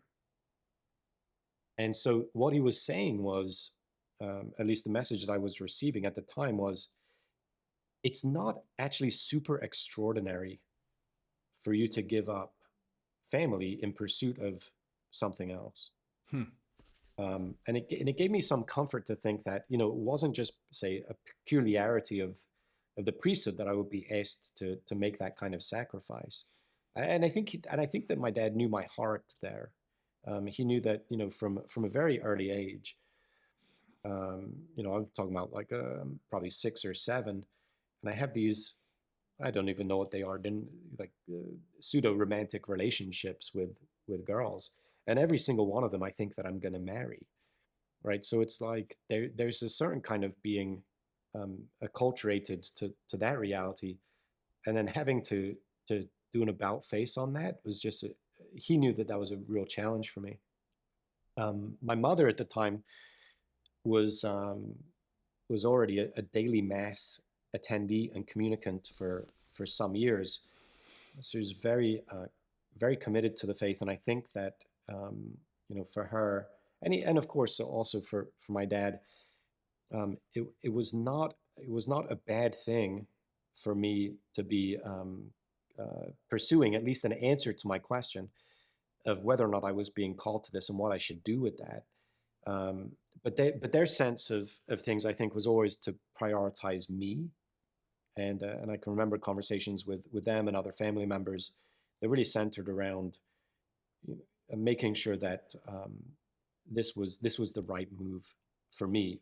And sometimes it's people will say whether or not um, it's going to be an occasion of happiness for you, um, and or fulfillment, and they don't want you to make bad decisions as it relates to your happiness and your flourishing. So those are the kinds of conversations that I was having with them at the time. So again, nothing terribly extraordinary. It was all very, very supportive, and I never felt as though becoming a priest was something I needed to do for my parents, or something that I'd be it would be shameful to walk away from, or something like that. So I really did have the opportunity to discern with some freedom um, what God's call was on my life.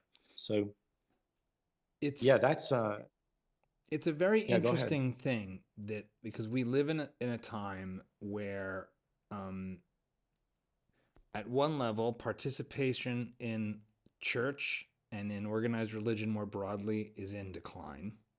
Belief in God is in decline.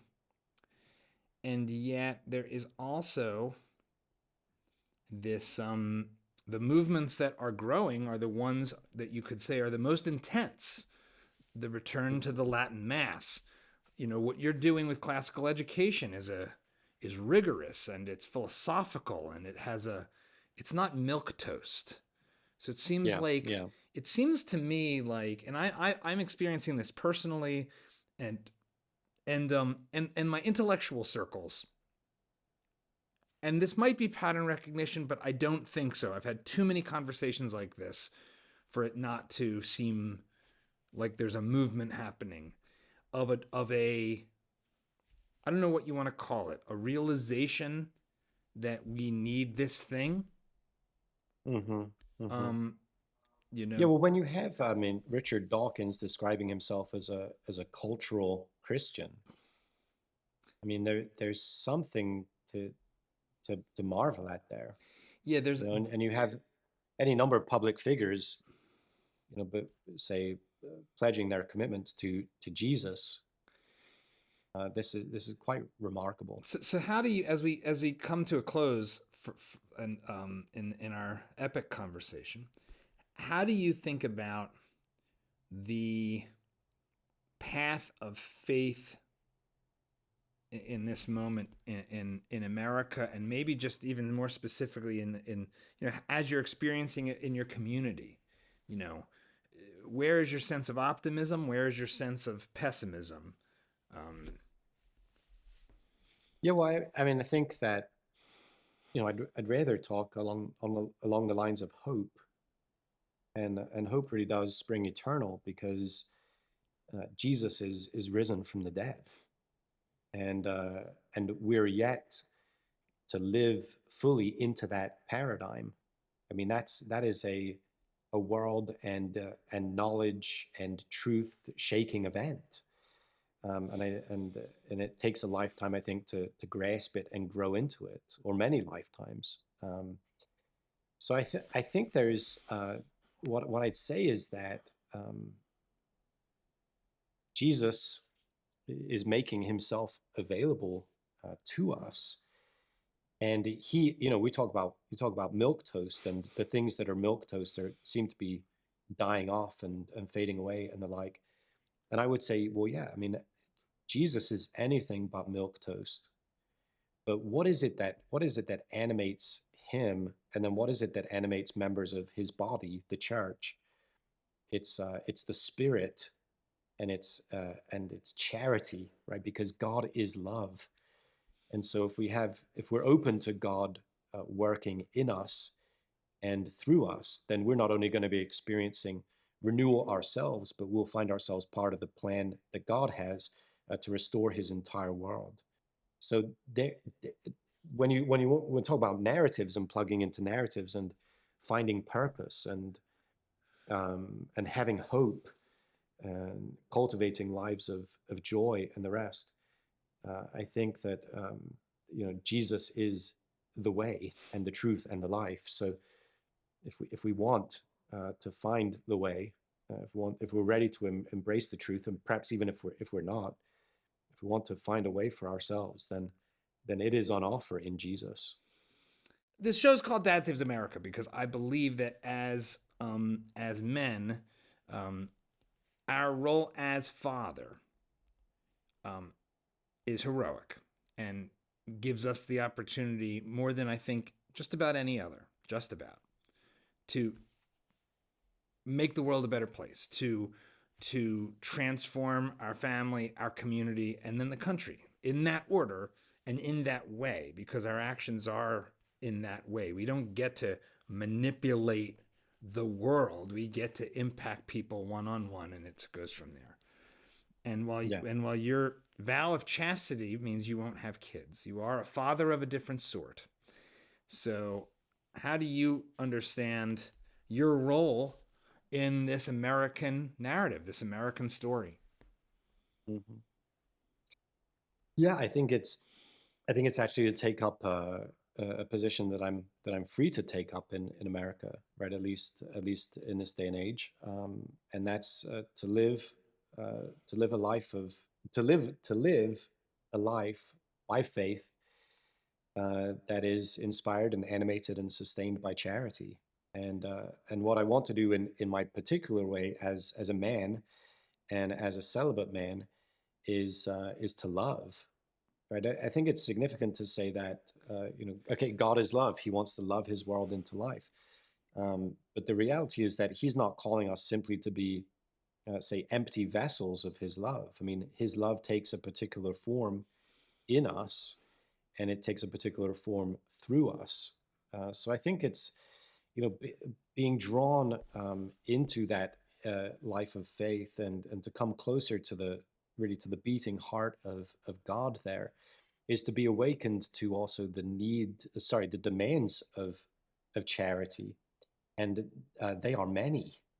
And certainly as dads, I would say that, and I would hope that uh, that we're particularly aware of the demands of charity, the demands of love, and find at the same time, strength both in God and in each other, to be able to rise to meet those demands today. I think that you just said it right. That is the way that the revolution is affected. We don't have to announce the revolution. We have to live it, and we have to live it well. And we live it, as you said, in our families and in our communities, and then in the country at large. So I think sometimes we're too distracted by, say, national narratives, or narratives of national significance, to the point that we've lost focus on our own sphere of influence, which is really that corner of creation that God has given us to be good and wise stewards of. And so the more we reclaim that kind of local flavor of things, and especially that hyper local reality of the family and our place in the family, the more we're going to, in fact, live into the revolution that God wants to inspire.